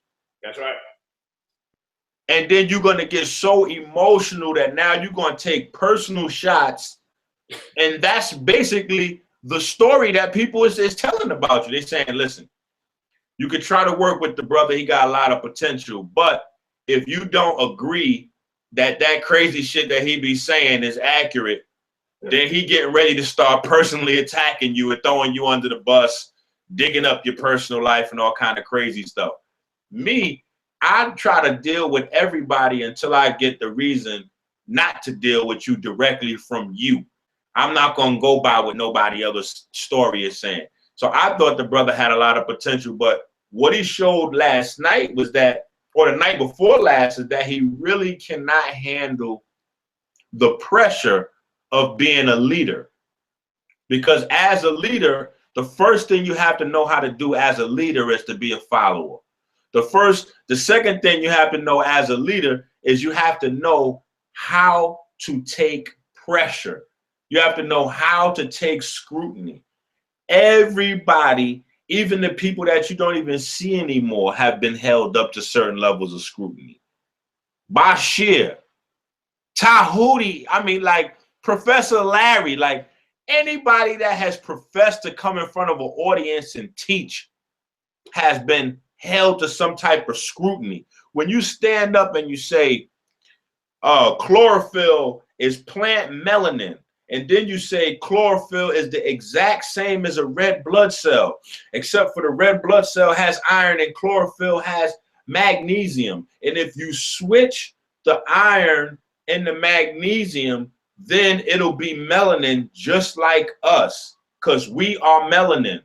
And melanin is sold for $352 a gram. And since I weigh 150 pounds, that means if you multiply 150 times the $352 a gram, you will come to the exact number that I am valued, as if a whole body is made of nothing but melanin, which is condensed sunlight. Like, in terms of science, that shit is pure comedy.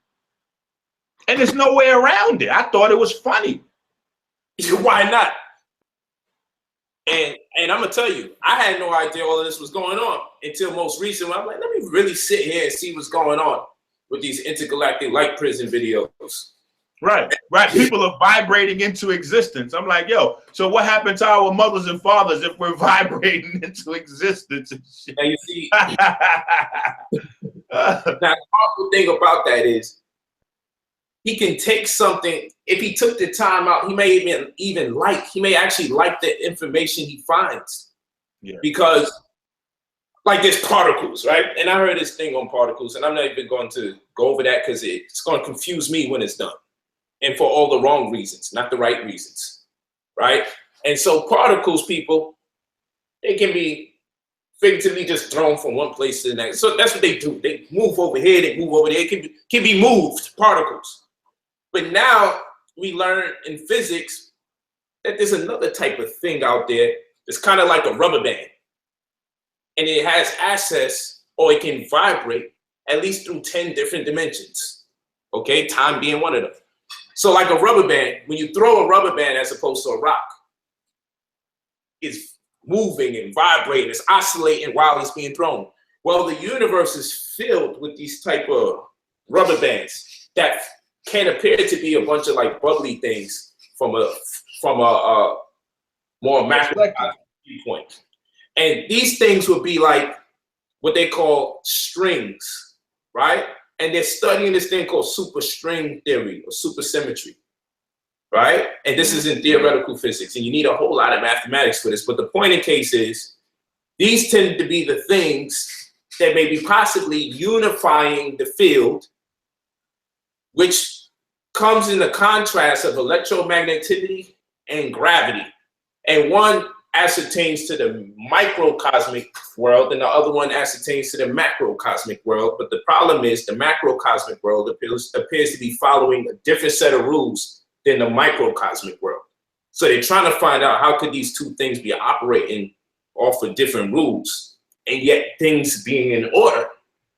And so there must be some kind of glue in the universe keeping these things together or in balance. So this is what the whole theory of relativity led into for the unified field theory, which in turn brings us to something that started making sense in all the theories that was postulated, because it's all about consistency here. And I know the word theory is throwing people off, but I don't mean theory in its colloquial sense. I mean theory as in scientific theory, which is a culmination of facts that until disproven, the theory remains. And then other theories corroborate the testimony of those theories. So there's a lot of experimentation. Because people hear the word theory and they're like, no, but you see, y'all just talking about the white man's theory. I can have a theory. No, you probably can't. You probably don't have the technology, first of all. But anyway, all the knowledge to even arrive at a theory that can be corroborated by the other theories. This is where we have to be honest here. All right, before we start making up things, how about we find out what's out there for us to discover first? See, once we find out what everybody's talking about, then we can start having unique ideas to some degree. But first, we have to study. Why be lazy and say, I'm thinking about this, when it's been thought of already and put into proper context, evaluated and tested over and over and over, for them to arrive to the same conclusion, say, damn it, we got it. While you over here making up shit for no reason. Get up to date with what's going on and then start trying to develop these unique ideas before they do it. Or what I do, I study the ancestors. Because for some reason, they was on to so many things that we keep just recently finding out. Well, anyway, I'm just telling you that you got to study. Because if I start building, I will have to now build under the presumption that you know what the theory of relativity is. This is what you do when you want to educate people, no matter how boring it may be to people. We'll find a way to spice it up. But at some point or the other, you have to love study. There goes philosophy. You have to love wisdom. There goes philosophy. In order for us to deal with the metaphysics of things, you have to know physics, not the physical, physics. And physics in itself, to a degree, transcends the physical based on what we conceive to be the physical. But you have to go beyond classical physics. That's what metaphysics is all about. Going beyond the classical physics understanding. That's what it is. Now wait. We got to make sure they know what beyond means. Going beyond classical physics does not mean that you guys are going beyond reason. It means that you are thoroughly grounded in physics and the laws of physics, so you know where those things run out, and then another conversation of a deeper level has to come into place. Like if we were talking about water, there's a certain point where if we talking about water, we have to go beyond classical physics because water doesn't subscribe to all the laws of physics. So this is where you have to understand, when we're saying beyond, we're not saying and leave all reason behind and just move into the realm of pure speculation. What we're saying is take the observable concept of science and take it into endeavors which go beyond the rules of physics, because the rules of physics were set down in the time period where the technology that was available to them to verify their scientific theories and precepts is nowhere near what we have now. So since technology is a lot more advanced now, we can go a lot further, and we shouldn't be dealing with things in 2017. Like, I shouldn't need to do melanin classes again because people are now saying, oh, melanin is condensed sunlight, instead of saying that melanin is a byproduct of tyrosine reduction. And the reduction needs enzymes called melanosomes that live in melanocytes that are connected like a mom and a boo, a baby, or a mom has a baby on her breast, to the mitochondria inside the cell to give them dedicated ATP energy production to supply that, because these are aromatic amino acids that have a certain relationship with the UV light. And every single element has this relationship. Every single element has a spectral analysis which shows you which parts of the electromagnetic spectrum they radiate and which parts they receive. All of this is basic science. So this is not an attack on the brother personally, because like I said from the beginning, I'm surprised at him. I was a fan. I'm surprised at him. He really embarrassed himself in front of everybody and showed that he really is not, you know, he's not the guy he's been saying that he is. You know, I thought he was going to be a lot tougher. I thought his skin was a lot tougher. He always said, you know, yeah, got to jail, blah, blah, blah. So I thought he was a stronger, you know, to unravel, because people's laughing at your science means you really not built for this. Period. All throughout history, you really being an innovative science teacher means that you're getting ready to come up into opposition based on your teachings, and you're going to have to be willing to stand your ground when that opposition to your teaching comes and really be able to lay that thing out. When I started telling people about structured water way before people ever heard of this, the Europeans now, I was sounding like a maniac, and people was like, dude, there's no, you got gas, liquid, solid, that's it. I'm telling people, no, that's not it. You got to deal with plasma, and plasma, nobody was trying to hear that. I still had Quebec Sanouf and them doing side videos at the evolution conference, like, yeah, Inky gonna come in here and talk about horizontal gene transfer. This shit must be hilarious. Niggas is doing whole videos on how foolish lateral gene transfer or horizontal gene transfer sound, all the way up until they get to the conference and then see, ugh, we outclassed. Why? Because we was ready to stick to those guns and teach those teachings even under pressure. And we assumed that because he's under SETI's tutelage, that, I mean, SETI known to bring the fire. Just like when Zion was saying he shut down SETI. Ain't nobody believed that. You shut down SETI. You know what I'm saying? Like, so I'm just under the assumption that Pharaoh just had a lot more oomph to him, and he was going to be a lot better under pressure than that. You know, especially when I'm listening to the lecture, and every time he get ready to say something, let me see if anybody can disprove this. Matter of fact, go find anybody that can disprove this. That entire lecture, the melanated body, that entire, I didn't even watch the entire lecture. Let me not say that. But the entire first 15 minutes was crazy. I mean, just pure madness.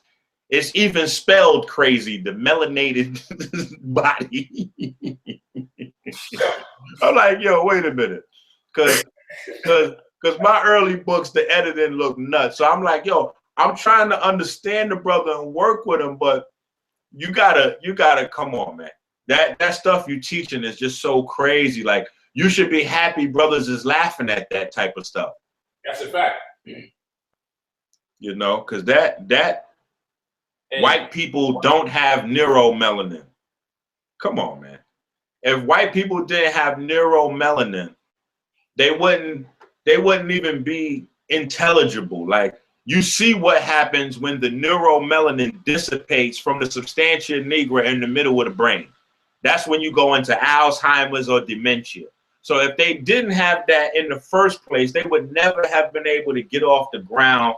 They would never have been able to say mom or dad. Like, no words exist. This is why African children have an advantage over European children, because at birth, they have a deeply pigmented brain, where a lot of these other groups, the pigment doesn't kick in their brain until 18 months to 20 months. So that's when they can start teaching the children. So by the time black babies is 2 years old, they walking and potty trained.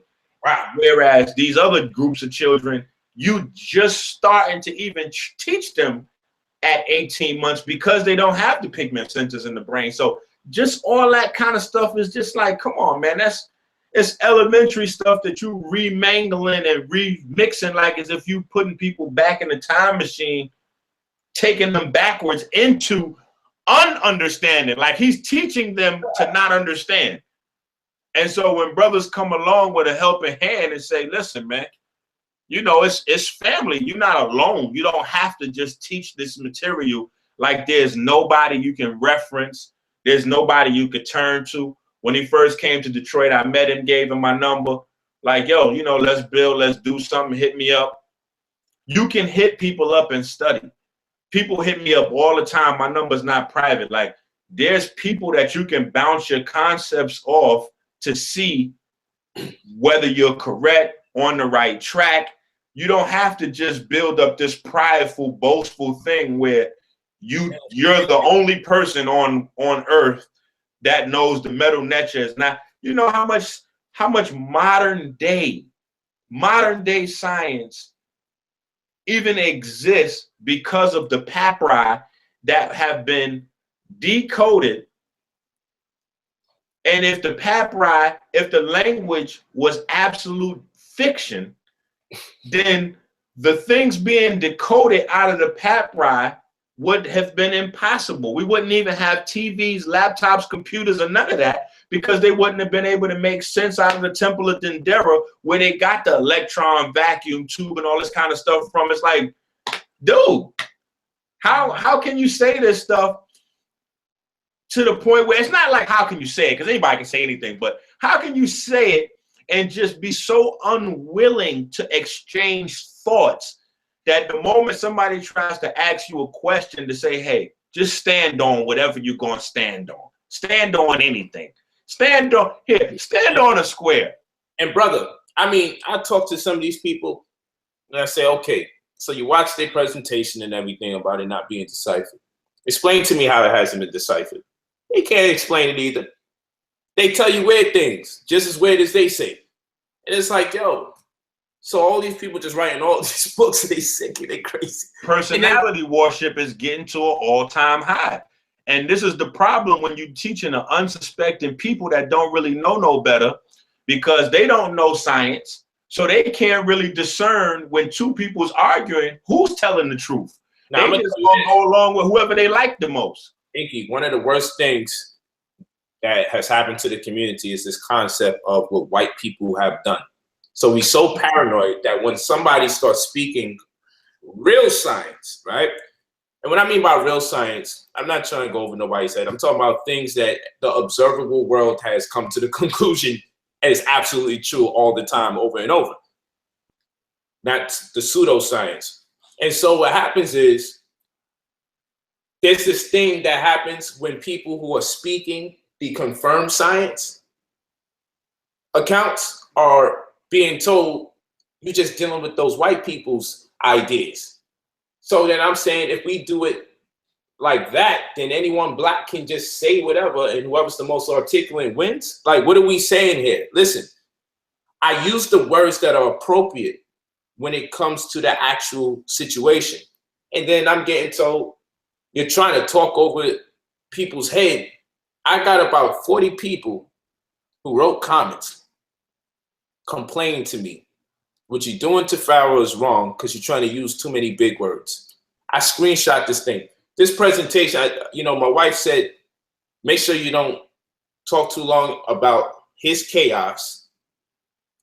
The tough love is over. Make sure you guys teach. That's why I left it alone. Because I got a folder of over 40 people from his support saying what I'm doing is wrong. And I tried to confound him with big words. I tried to entrap him using big words.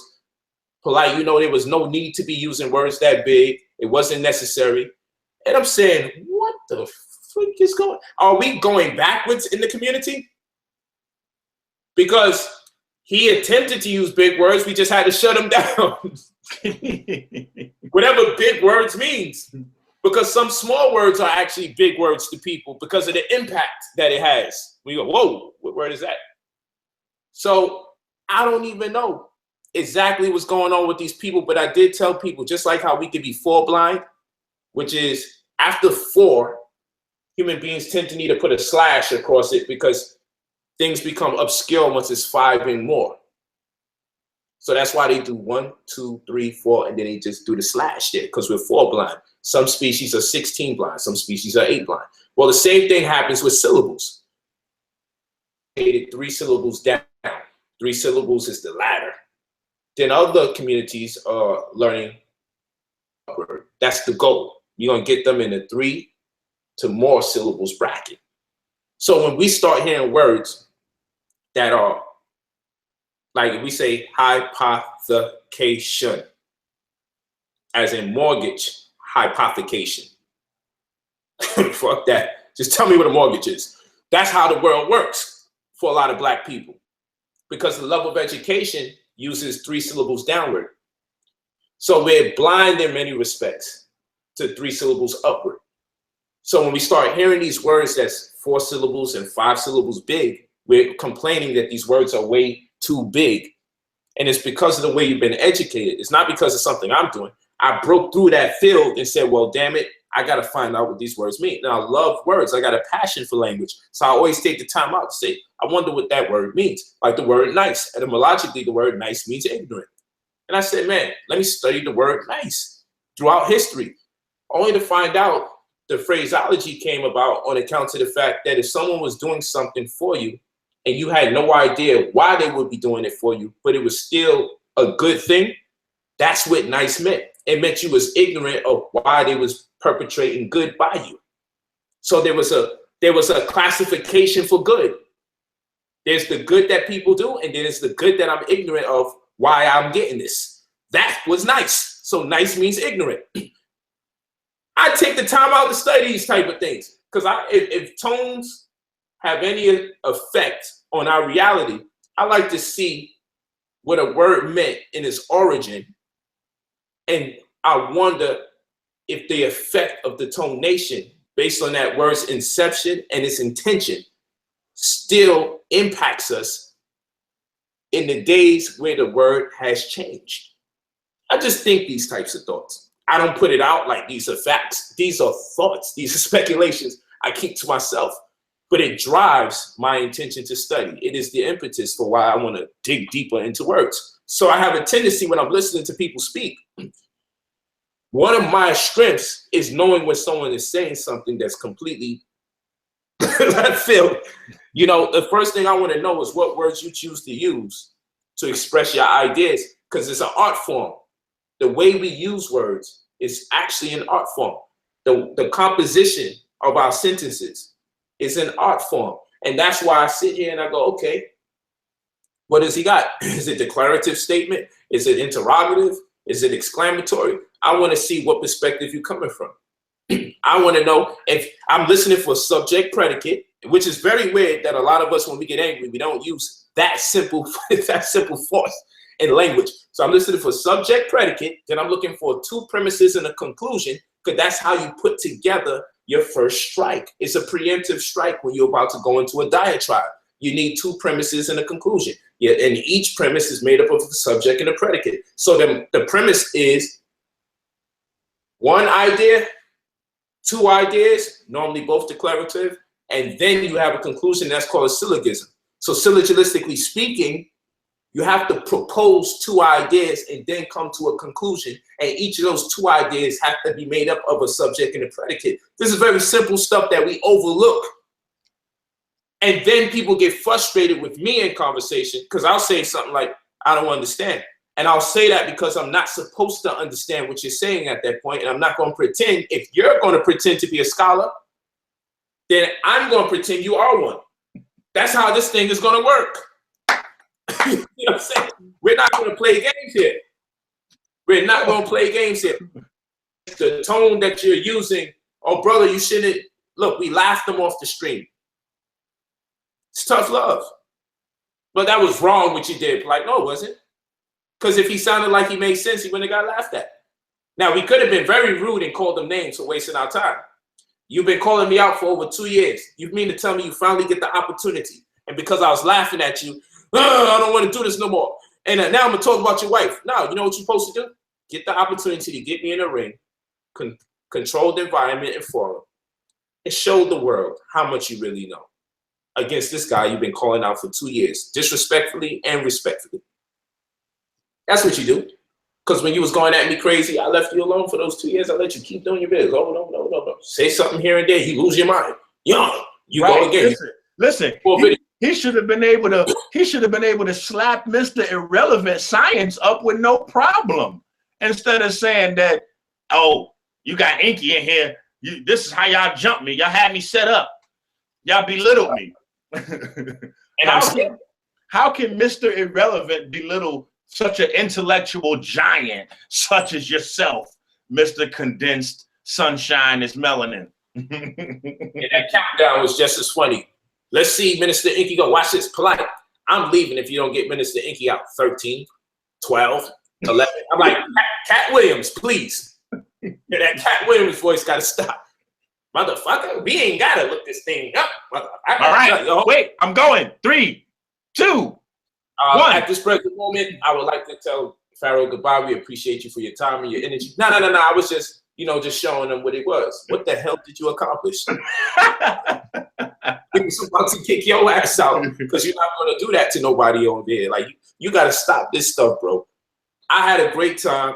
Remember, go to IamBrotherPolite.com for books, DVDs, services. Make it happen. We have the course coming up this Saturday, Sunday. The UCC course for credit repair. Okay, we have it for credit repair. We have it for mortgage, the foreclosure relief.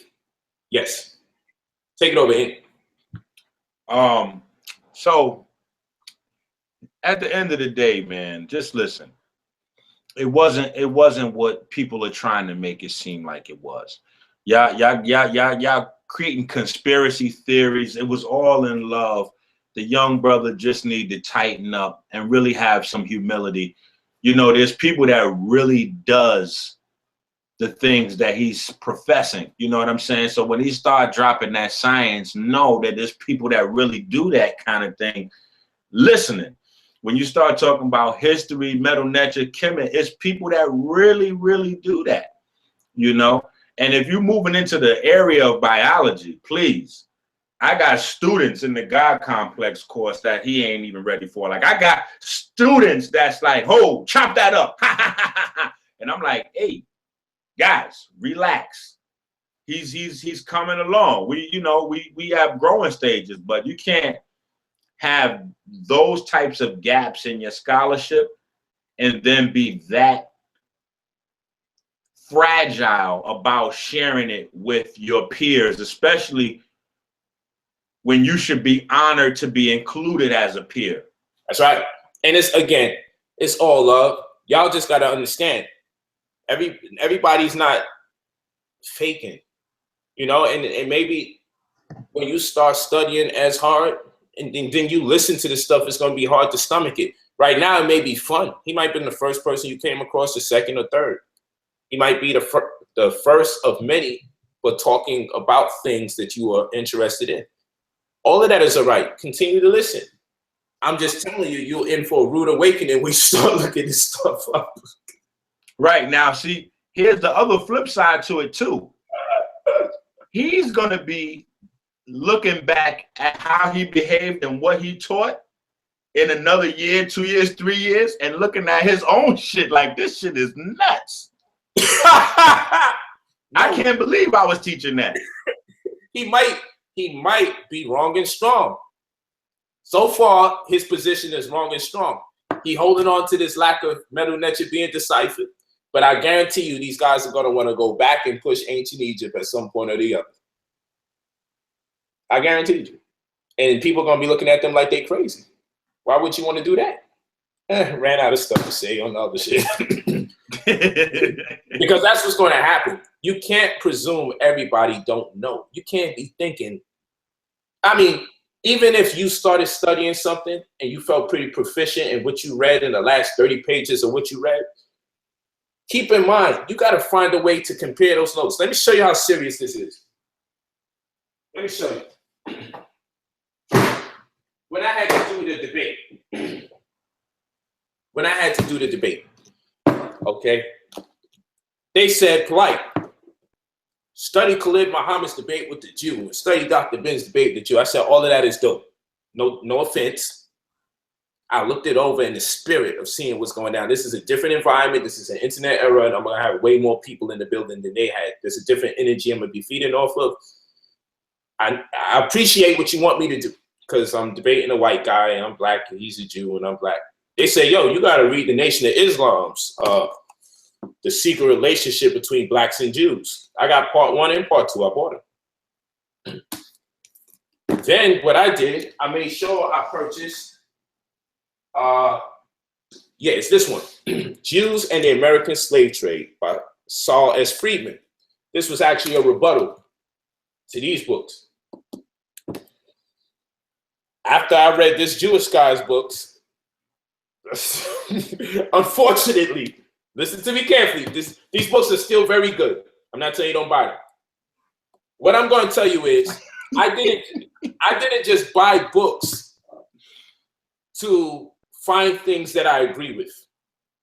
When I prepare for a debate, unfortunately, you know what I got to do? I got to read the things I'm looking forward to seeing, and then I got to find the books that are probably the best refutation of the books that I agree with. Imagine that chaos just to do one slide. This shit. This is like 8 potential slides. One slide I used to come to the conclusion what I was actually going to use from the books that I wanted to use information from. But this guy was knocking so much shit down with facts that I can see where the embellishments took place in these books. The proud to be black embellishments. Things that in a debate, maybe even if some of these things were true and not necessarily embellished upon, and maybe I'm in error, it wasn't worth to present it in a debate because it leaves too much room for argument. I hope people are understanding what I'm saying. I take this thing very serious. So I'm just giving an example, okay? So when I had to do the Jewish debate, I mean, I go ham. I go completely ham. I got here The Intra-Jewish Conflict in Israel by Sammy Shalom Shetridge. This is a very good book. Okay. Then I did Citizen Strangers, Palestinians in the Birth of Israel, Liberal Settler State. From a Palestinian perspective, what's going on with the Jews? To get an idea of their policies. Now, this is my golden one by far. This is a Jew kicking the Jews' ass. But this Jew is not just any Jew. Okay? So we're talking about somebody who is a DNA expert. Okay? And then someone who's an expert in the historicity of Judea or the Jewish culture. Everything in here is qualified by the experts in the Jewish community that know they've been making up stories about the Jews. This book, if anybody wants to really get the exposure of how they make things up, it's semi-difficult read because it's not written really for pleasure and enjoyment. I'm gonna tell you that now. So it's probably excruciating reading this if you just want to get through a book and learn some cool, neat ideas. You might have to go to the homies for that because we write in ways to keep you lit, like, yo, I'm waiting for that Jew. Bow, I got another Jew. They don't write like that. You got to dig and find the shit that's important amidst of the different science and the data and the graphs and everything they put forth. But the origin of the Ashkenazi Jewry, the controversy unraveled, is written by a Jew from the community. This was a treasonous book that was put out. Very, very powerful book. Not too expensive, over $50, of course, but very powerful book nonetheless. But what I'm saying is, I did all of this, and the Jew didn't bring to the table what I needed to pull from the data that I've been researching, but I'm just prepared. If he says this about that, got him. When he tried to say that there's black Jews who share the same DNA, I tore that apart. That was all a lie, made up by the Jews to tie themselves into a history, knowing that they didn't exist during the geographical areas where people were highly melanated at the time that pre-exist them. So they made it up. And I have the DNA evidence to show that every time they talk about this stuff with there's some Hebrews in Africa that have the same DNA, or the Igbo and all. No, it's a lie. These DNA markers, the things they're talking about, is absolutely lies. And so I expected that to come out at the debate, and it did. So when it did, I threw that slide in there. Ha! I didn't read this book for no reason, because I'm building my slides as I'm listening to the person teach. That's the level I'm on now. I come locked and loaded, put my things into certain subject matter, my folders, and I listen to what people are saying, and I devise my PowerPoint as I'm listening so I can be on point with rebuttals and teaching. This ain't no game. That's why you see a certain amount of frustration with people who are spending the money to buy all these damn books to do debates against somebody who's never done one, who had opportunities, but every reason, there's always a reason why he can't do it. It's always someone's fault. Someone's always doing something wrong to him or making fun of him. The most recent one is he just couldn't take the fact people were laughing at him, and he's not going to be involved with that. And stop saying stupid shit. That's all I can say. And I'm not going to baby a 20-year-old man. I'm not going to do that. Tough. We're laughing at you, prove us wrong. That's what you said you was about. You said you got this information that no one can motherfucking stand down. Then go ahead, do what you do. Come on, Cat Williams, do what you do. So I'm just telling y'all, unfortunately, but fortunate enough, the people are asking for some kind of solitude. The people are asking for the information. They're saying, so are you telling us the information isn't going to take place? Hey, look at this right here. This is Superstring Theory, the DNA of Reality, by the world-leading theoretical physicist, Professor S. James Gates Jr. He's a black guy, y'all. That's what we always talking about. We need him to be black in order for us to understand. Now he's black, you still don't read the fucking books. I hate this type of shit. He's black now, read the goddamn book. This is what we asked for. Oh, it's the white man's knowledge. He leads the world. He's a theoretical physicist, master, mathematician. Please pay attention to what's going on here. He broke down barriers. And the crazy thing is maybe 1 out of 1,000 people watching us right now know who Gates is. Now watch this. Let me read this part in short. This course aims to provide a non-technical and accessible description of the central foundational concepts and historical development of the topic in theoretical physics called superstring M theory. These lectures place this topic in the context of the more general development of mathematical and scientific thought that can be traced from the ancient realms of Egypt. So here we go. This black world-leading theoretical physicist, what did he just say, family? This book is not about Egypt. I had no idea I was going to see that in here when I purchased the book, inspired by his lectures, inspired by his published works. Okay, I had no idea I was going to see these things. But I began to read his work. I'm like, you know what? As I'm reading through his published works, and then I go to buy his book, what do I see? These lectures place this topic in the context of the more general development of mathematical and scientific thought that can be traced from the ancient realms of Egypt. and so forth and so on. He later goes on to speak of the Renaissance in Europe in the present. This is the theoretical physicist here. Okay? Black man doing his thing, leading the world. Okay? He was the first African American to hold an endowed chair in physics at a major research university in the United States. Got his BSc degrees in mathematics and physics. His PhD in physics was conferred for studies of elementary particle physics and quantum field theory.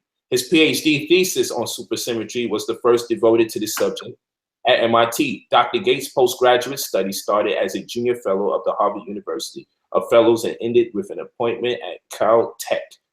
Listen, Professor Gates has authored or co-authored more than 180 research papers published in scientific journals and one book, and has contributed numerous articles to several books. His research in the areas of mathematical and theoretical physics of supersymmetric particles, fields, and strings covers such topics as the physics of quarks, leptons, gravity, superstrings, and heterotic strings, and unified field theories of the type first envisioned by Albert Einstein. Dr. Gates travels widely, speaking at national and international scientific meetings. And it goes forth, so forth, so on, so on, so on. So I'm just telling you, we should have a point of reference. I'm telling you just to study what he's saying because he's a black man. I just feel proud to know that he's a black man. And he's leading the world with his perspectives. Of course, with help, research teams, and peer-reviewed work, of course, from people of all sorts of other races.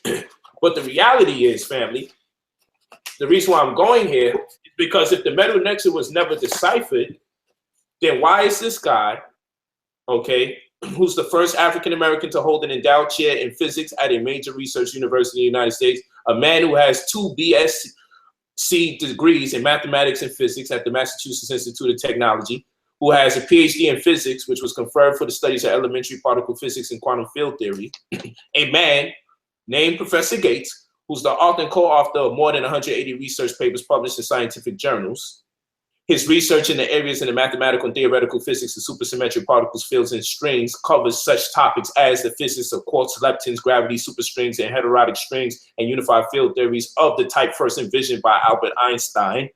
Why is he now giving a credit? Why is he giving the credit to ancient Egypt for mathematics? How the hell is this shit not deciphered? Now, this course aims to provide a non-technical and accessible description of the central foundational concepts and historical development of the topic in theoretical physics called superstring M theory.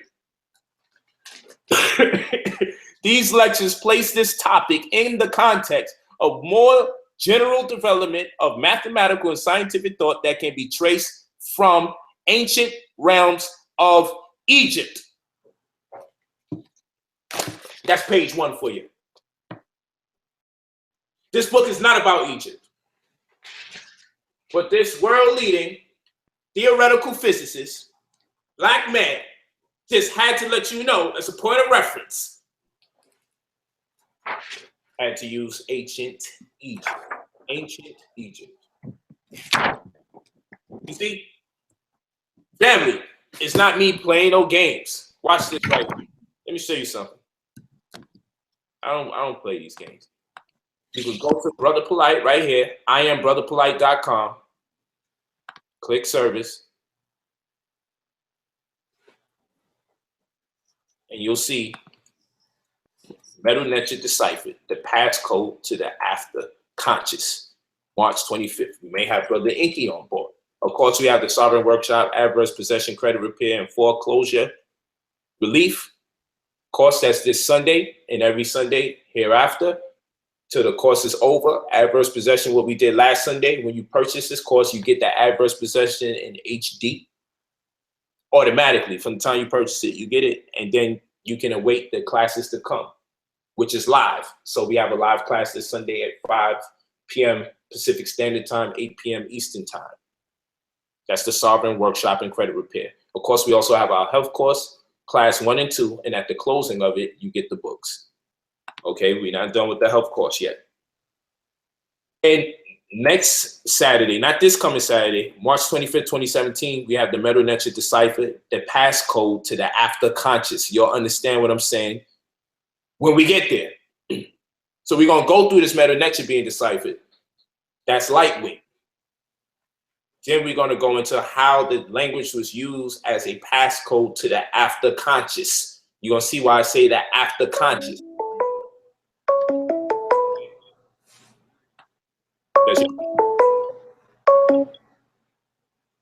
Of course it's ink.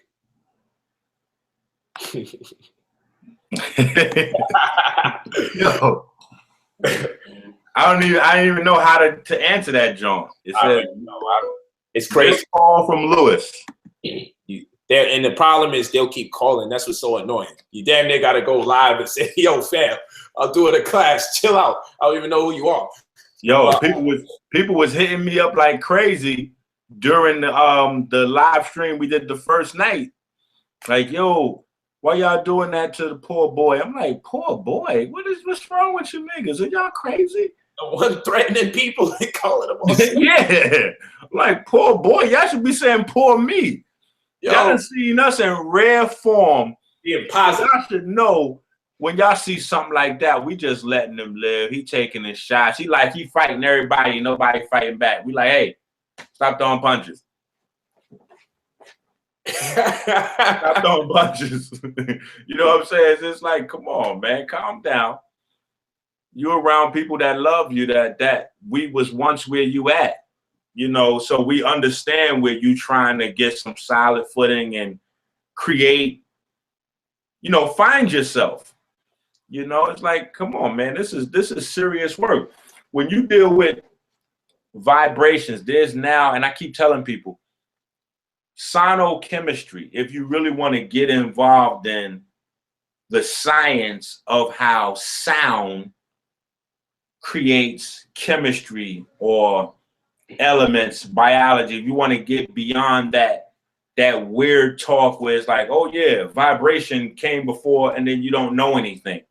No, there are textbooks available. The scientific disciplines called sonochemistry, where you can begin to see how sound plays a role in other things. I just did a video talking about you need piezoelectric crystals to actually convert sound into light. And that's actually what our brains do in order to listen. And this is why they're using certain types of hearing aids now, the new advanced joints, which actually connects directly to the skull, because your bones are piezoelectric and they convert sound into light, which is what makes it intelligible enough for us to have conversations and listen to music and all this kind of stuff. And it's our specific biology that gives us an advance in how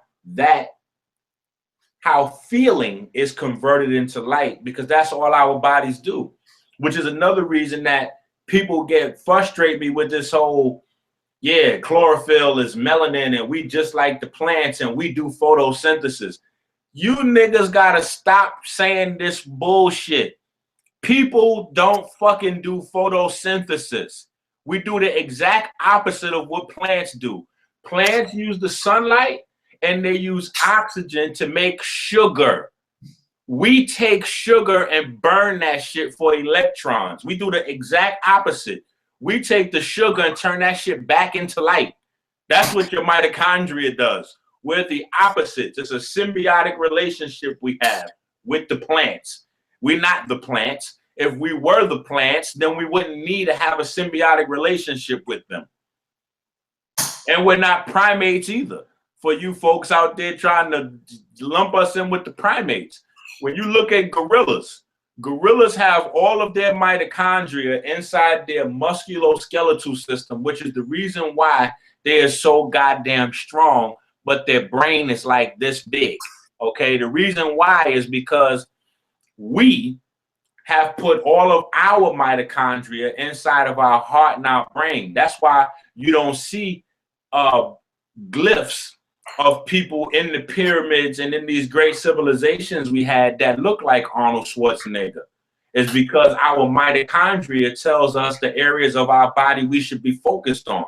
And our mitochondria is focused in our heart and brain because our heart is what generates most of the electricity in the body. So if we're going to talk about light body stuff, that's where we should start our conversation, where the electricity in the body starts, because once you have electricity, you're going to have electric fields, you're going to have magnetic fields, and when you have electric and magnetic fields, then you're going to have a corresponding radiation of light.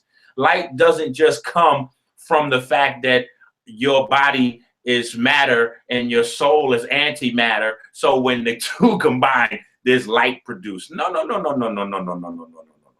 Doesn't work like that on my watch. You got to join the school. You need to enroll in the God complex so you can learn. The mitochondria is where all these things. You know why when you're saying something pops up on mine? I have no idea why that's happening. Yeah, because people are trying to get us like, hey, you guys, this is overkill. He's already gone already. But no, we just want to teach the people, listen, this information is not just a new form of church, guys. We're not just teaching this stuff so you can feel good and give you a place to hide from white folks. Like, okay, yeah, come in here and we're going to all say fuck white folks 100 times and then we'll feel good by the time we leave, and we'll mix in a few scientific terms, melanin, alkaline, and then we are ready to go home. No, it don't go like that. All these things have science behind them. And if we're going to get global respect, if we're going to come together globally as a family with all of the different pieces of the Black family from around the globe, we have to look like something that they'll be proud to unite with. And when we are espousing ourselves publicly on the internet as scientists, we have to have some, like, there's no scientists that know everything. People get things wrong. But you have to have, first of all, the humility to accept those times when you get things wrong. And you have to have the dedication to at least spend some time and perfect the craft. Don't just grab words and throw them out to the people and think that everybody's dumb. Because when you start saying biophotons, whoa, buddy. People have been studying biophotons for 400 years now. There are texts compiled on biophotons. When you start saying light body, I personally have over 5,000 years worth of studies on the light body. So you can't just pull anything out of the hat and say this is what it is. No, each part of the spectrum has a origin, and how it relates to biology is completely different. You can't even talk about photons without really having a conversation about the atmosphere, because what we know of as photons don't even exist until they enter our atmosphere, which is the reason why space is cold. Space is cold, right? But as soon as the energy enters our atmosphere, then it becomes something that's registerable, because what we're talking about is the effect of one thing against another. And so you always have to include hydrogen, because if you're dealing with an atmosphere, that's what the vapor rising into the air is. If you're dealing with melanin, you have to deal with aromatic aminos, because our aromatic aminos, tyrosine being the one specific in this conversation, is what allows for absorption of UV radiation and the release of UV radiation. That's what our body is made of, our peripherins, our tissues, the red blood cell that we're talking about that we don't really understand. This is all based on electromagnetic activity. All this stuff is scientifically founded, most of which came out of Kemet, because until Carl Landsteiner identified the blood types after Max Planck came with the black body radiation, that's when you have the quantum unfolding and photoelectric effect, and all these dudes start getting Nobel Peace Prizes for science based on black folks. And all of this stuff comes out of that deciphered language. Talk to him. Silly sucker. Yo, this shit is crazy. So that's where it gets real crazy, because it's like, yo, all this stuff is coming out of that undeciphered language. So how can the stuff be right and exact if the language has never been deciphered? That means that it's all boogly bluff. You know, it's just the shit Charlie Brown teacher was talking like boom bam boom bam bam boom bam bam. It's impossible for all this science to panel out. Like he was like, yeah, Inky, you sitting in front of a green screen.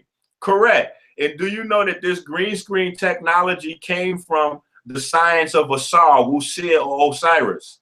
The relationship between the black and the green, because the black is the background and the green is the fastest part of the electromagnetic spectrum. It sits right in the middle.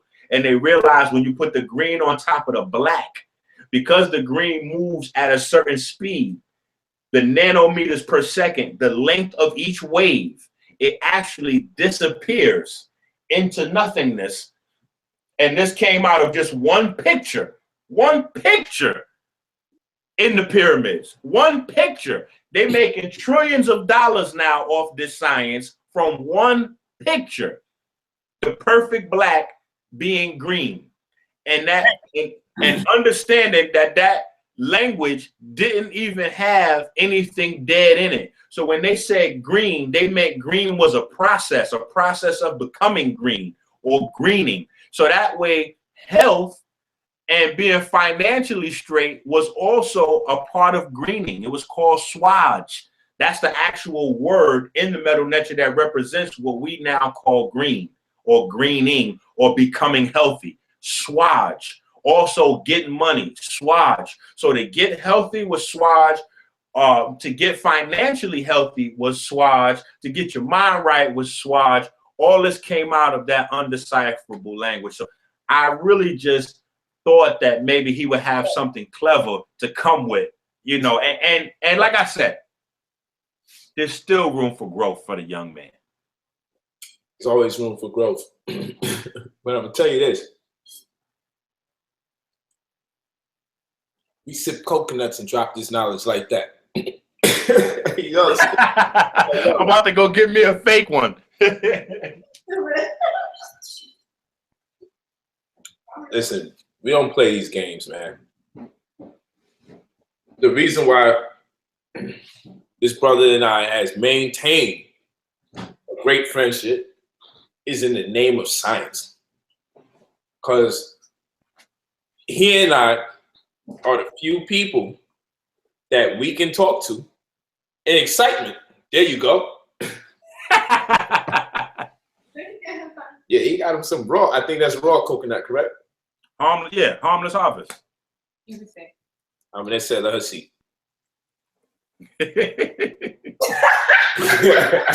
He's like, coconut break. Yo, you got to at a certain point. You got to keep the electrolytes. You got to get that liquid fire going. The best Gatorade on planet Earth. Not all that crazy ass smart water. Anytime water has calories, you know you're doing the wrong thing. Always keep that in mind, family. Exactly. You want these electrolytes, man. The major source of the electrolytes. Right here. Without all that crazy ass refined sugar and processed food aftertaste. But anyway, let's do what we do, man. And this is why one level of research goes into the other. You feel what I'm saying? That's what happens. That's why we get into health. That's why we get into the math. That's why we wind up in Kemet. Because after a while, that thing just takes you on that road, man. I was arguing with somebody the other day about, what was it? Trans fat and saturated fat. And I'm like, well, you know, there's this rumor about saturated fat that is so bad. And I'm like, you know, in contrast to trans fat, it ain't that bad. But there's rumors constantly spread. So, of course, this person is dealing with tradition, and I'm going through chaos with him. And then so now I'm here like, well, what exactly is trans fat? You know, trans. I'm like, I'm waiting for hydrogenated vegetable oil. I'm waiting for something that swells up at room temperature, found in your popcorn. I'm waiting for something to be said here. Nope.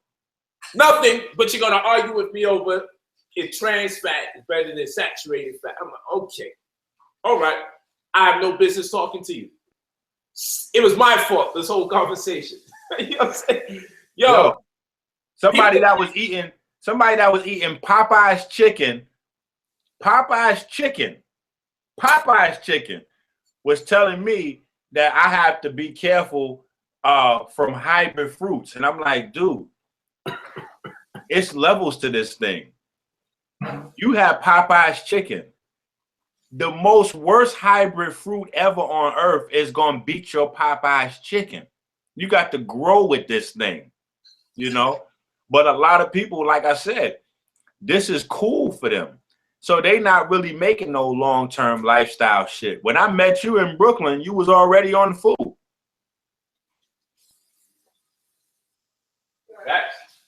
Yeah.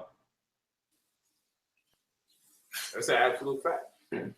But what I'm saying, so these guys is newbies, man. They just new breaking into this thing and they don't really get it.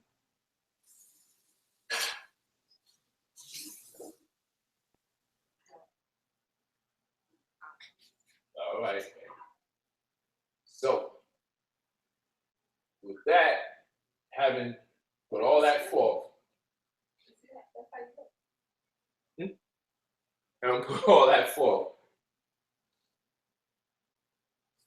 these mother effers need to cook something. Having put all that forth,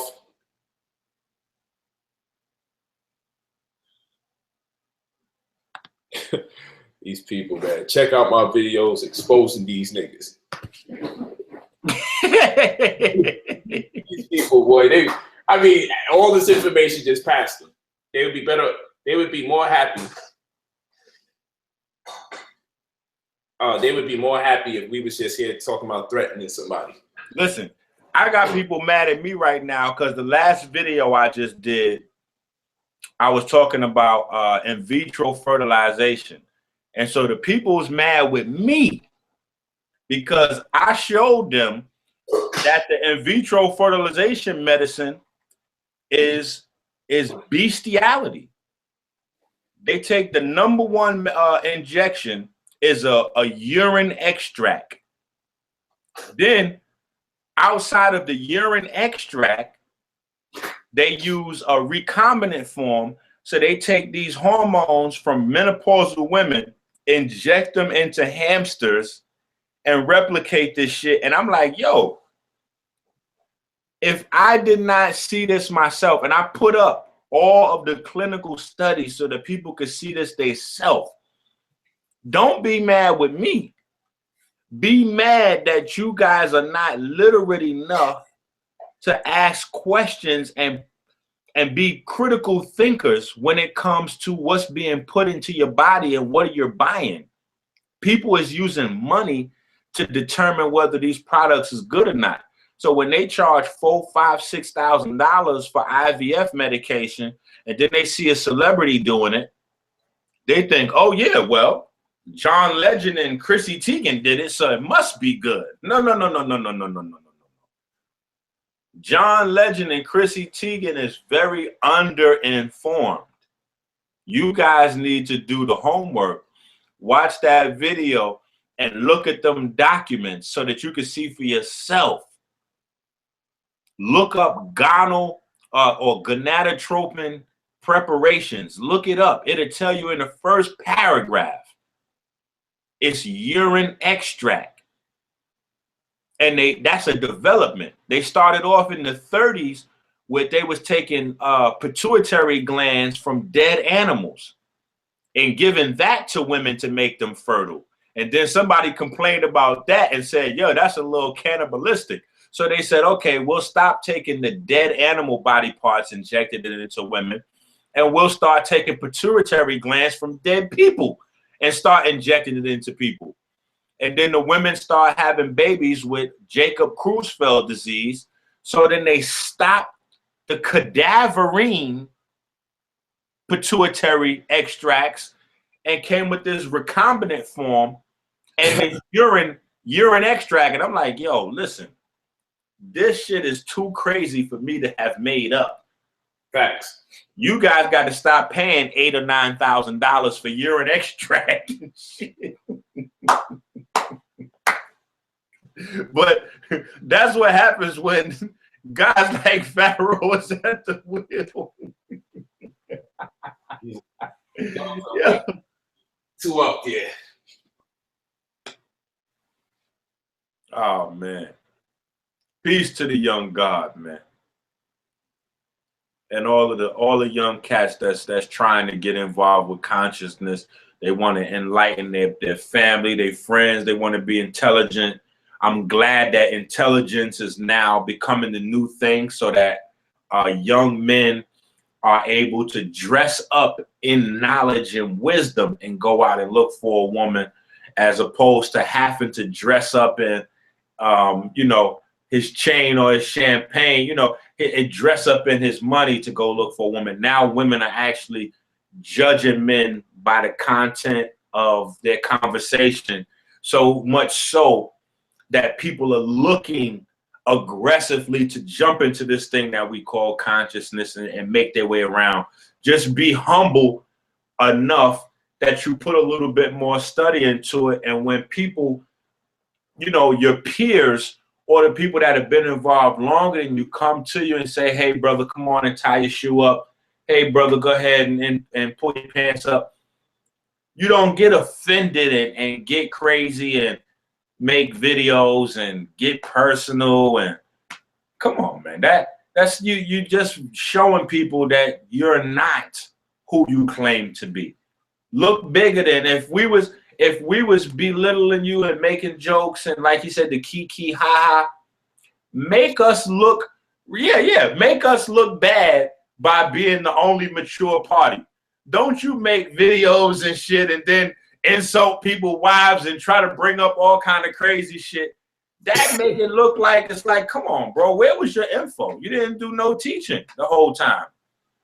No, you was on the fence about it. He was over there he was forced into a rope-a-dope he don't know how to do. Like, yo, listen, thank you all. Hopefully we can have our brother Ink participated in that course. It's just a one-class course, not week to week. The Metal Netra Decipher, the passcode to the after conscious. You all know how I do when I put this information down. People been asking me to get into the metaphysics or the history to some extent. And so that's what I have to do. That's what I got to do. So I'm down. We need to do it because I think a lot of people are lost on the Kemetic scholarship. They don't realize that there was a whole purpose to the Kemetic scholarship. Like there's a purpose to diet. There's a purpose to living and doing the behavior and the whole you know, like I have my children, that's how they learn how to read now is the 42 negative confessions or the 44 negative confessions. Like we study that from that age. And I think that it's important that we really begin to incorporate those things in a larger scale, but not get so lost in Kemet that we don't forget that there was a purpose to the sacrifices. It was a purpose to the discipline, a purpose to the diet. And we have to understand that that purpose did not end with your physical life. It began with your transition from here going into the next stage. So we got to do it. You know what's so stupid? Here we go again with idiots. And when I say idiots, they can never produce these videos without editing. So someone says, and I'm gonna put it on my channel. They say, Polite, you had a UFO conference. And I was the only one that talked about black people during the UFO conference. I had Phil Valentine there, I had Delbert Blair there, and I was there. So someone says, people get at young Pharaoh for talking about extraterrestrials, but they're not getting at Brother Polite, and he had a UFO conference. What was my presentation about?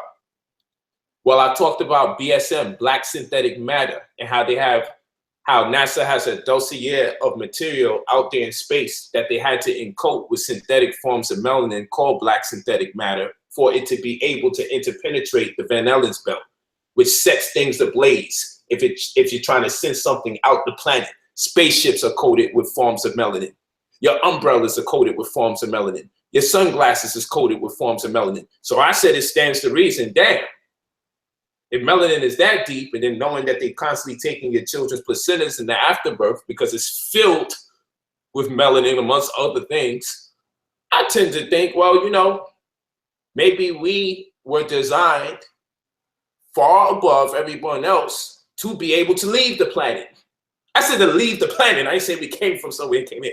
So I'm just saying we look like we were designed by the same thing that space is made up of, or the criteria to leave. That's what I said. That's based on physiology, using it in the right way.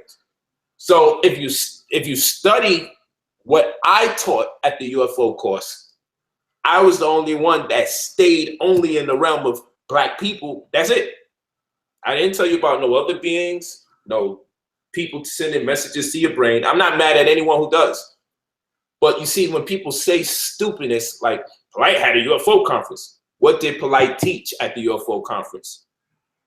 I got a round of applause for talking about what we were made up of and what space is made up of and how our physiology appears to be in conformity with the space context of things. That's what I was talking about. I didn't go that far, like, you know, out the planet. And I just go to show you what they do with melanin in products to make them be able to do amazing things, and how they create them in labs now called BSM, black synthetic matter. And I'm sure science has evolved since the time I did that course, because it's always evolving. But anyway, y'all keep trying to say you're getting at him because he's talking about extraterrestrials. That's not what we're getting at him for. We're getting at him because he's immature, he's disrespectful, he can't take when someone disagrees with him. If you laugh at him, forget about it. He's going to talk about your wife. Maybe he's working on my children now. This is the stuff we make fun of him for. He's saying weird and ridiculous things. It's not that he's talking about extraterrestrials. It's that he's saying he's talking to extraterrestrials that's giving him information, yet he's constantly presenting things that's not right. These are the things we talk about. If he just said he believes extraterrestrials exist, that would not be reason for us to laugh at him. I believe both Inky and I would agree that there has to be beings occupying planets similar to life forms on planet Earth that we've yet to discover that may be more evolved and more advanced than us. I would think it's only logical to think such a thing exists because the system tells us this much. In fact, maybe 5 years from now, we'll actually be able to encounter planets somehow that has sentient beings on it or some form of life very similar to planet Earth, because they're finding planets that look like they have conditions that's similar to planet Earth, but the technology has to catch up with our ability to learn more. So that's not what's in question. If you study the anatomy of the human body, if you study chromosomes in itself, it looks like someone did some work or some maintenance on us. I don't knock these things, but he doesn't say those fucking things. He doesn't say, I got reason to believe that maybe something was maimed or tweaked when it comes to our chromosomal structure that offset punctuated equilibrium, which means a possible speeding up of evolution. No one's saying these things. He's not putting into proper context. He's going to the weirdos for the information.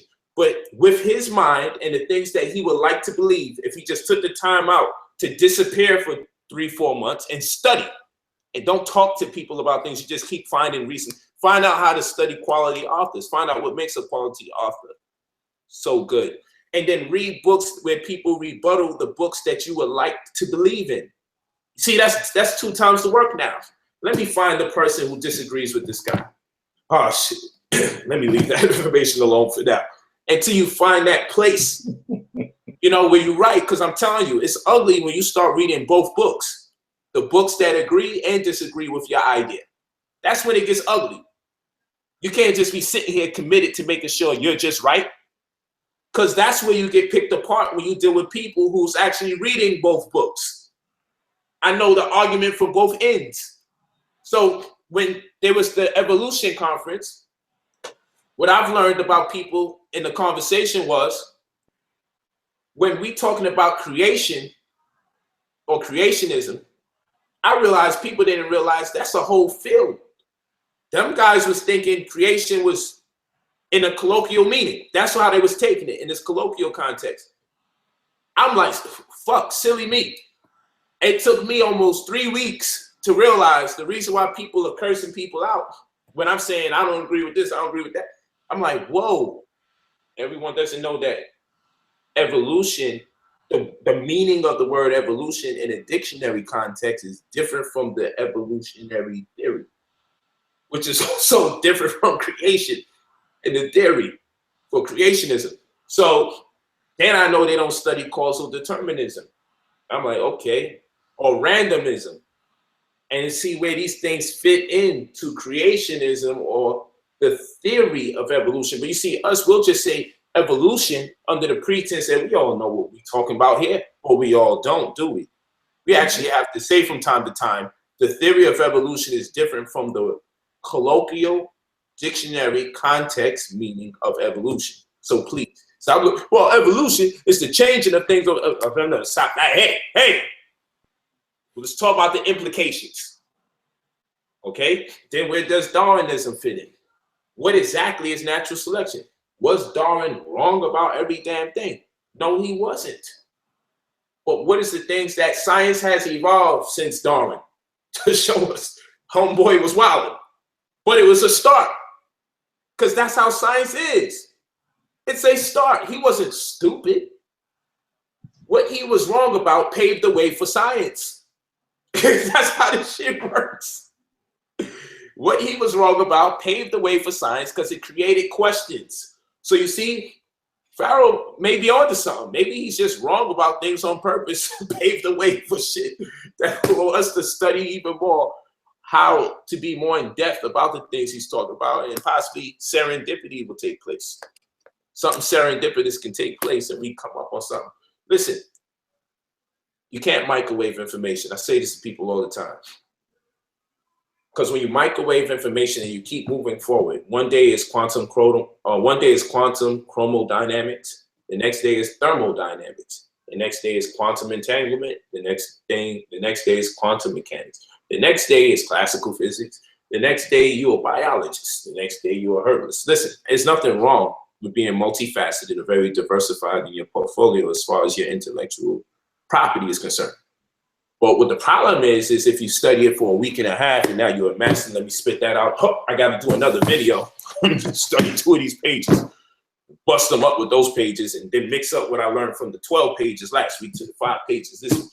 People can tell who's reading that you're doing that craziness because the information is always incomplete and it's not even successive. And we can't even connect them, not because something's wrong with us, because something's wrong with you. But again, this is only something amongst the group of people who are all studying certain things. Like, to have an argument with somebody is to suggest that you're also studying or you are as proficient in that which you're arguing about as the person that you have the points of contention with. If we can't even establish the points of contention based on the things that you teach, because you have to explain everything that you're teaching, and I ain't make that word. Do you realize no one does that? Do you realize no one else said, well, Anunnaki, well, that's a fictional word. I mean, that whole language is fictional. Motherfucker, so let's just call it what it is. Yeah, Anunnaki. That's what. Well, when's the last time I used that word, nigga? You see, like, yo, come on. You are the guy that was calling me out to debate. How this happen? How did we get here? Where now you're not the one that's creating the words that you're using? I would presume so. Why are we doing this to ourselves? Never had such a headache. So, in short, I hope to see you all in class this Sunday. I hope to see you all in class Saturday. Get it together. I guarantee we will not disappoint you on the decipherment of the Medu Neter. And the passcode to the after conscious. Okay, we're gonna start going into that because my people have been telling me for the longest, yo, P, when the heck are you gonna go into that? I'm like, bro, I'm trying to get, a punching bag, you feel me? To get in the ring.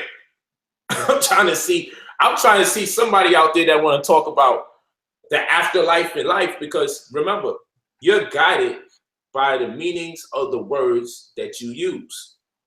So if I'm debating somebody who believes metaphysics or spirituality is about some things that you just can't explain or understand, because it's subjective by way of the pineal gland, whatever that means, versus somebody like me that says, oh, physics is just anything that's past classical physics, which means that it still can be log detected and registered in existence.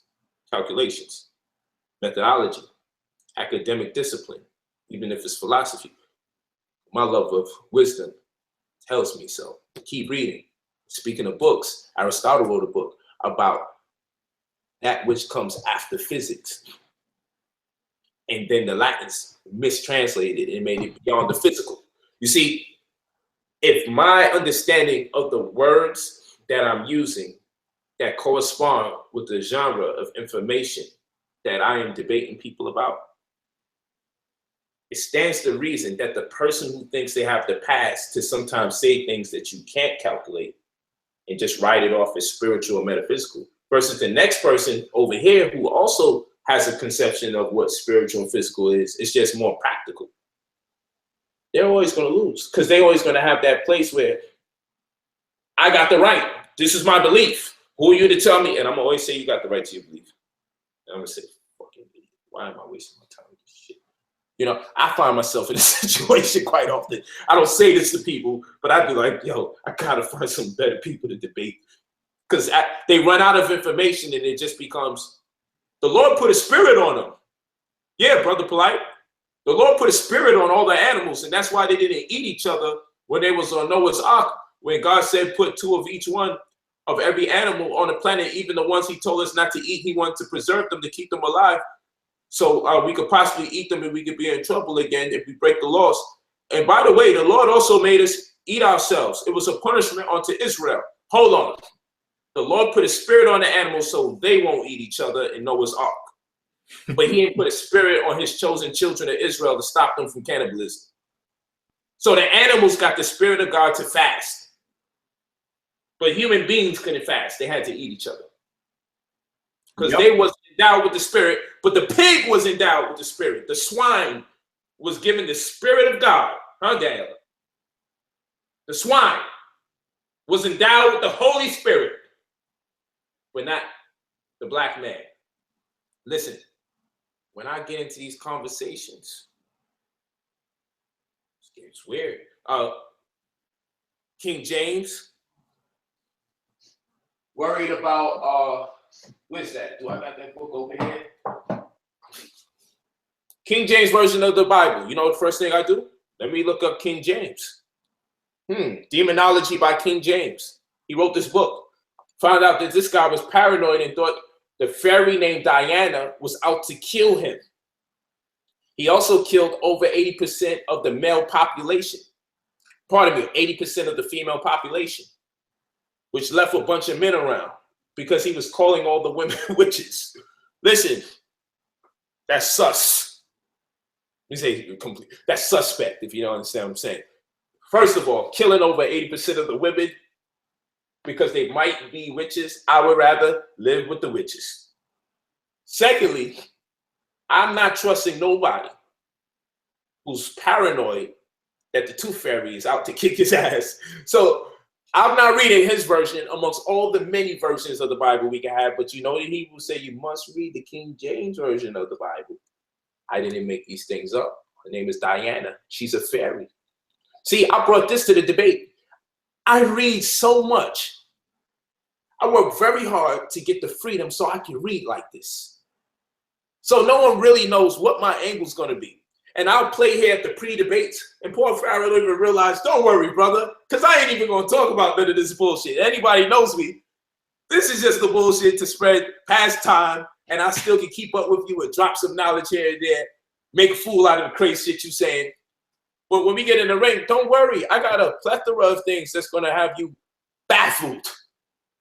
If this got you going, if your own information got you baffled, hey, I don't want to use Anunnaki. Hey, I don't want to use Nibiru. Hey, I just speak about these things. I ain't create the words. Look, if you on the ropes about your own information, we didn't even get to my information.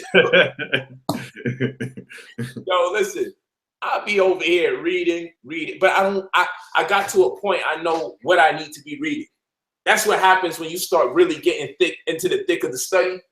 You can start sitting here and saying, you know what? I know what to read. Then I take time out and I say, man, this is pretty dope. Herbach, written by Isha Swallow-Lewis. You know, this is a couple that stayed in the pyramids over a decade. But Herbach is a historical novel. I bought this for my daughter. But I just like the approach because they use actualities in Kemet to convey the story. So in essence, you still get a sense of the apperception of the people of that time. See, now this is what I call my fun read, but it's still a historical novel. So there's a context that's not nonsensical. It's just not fiction based. There's something here that's going on that actually existed.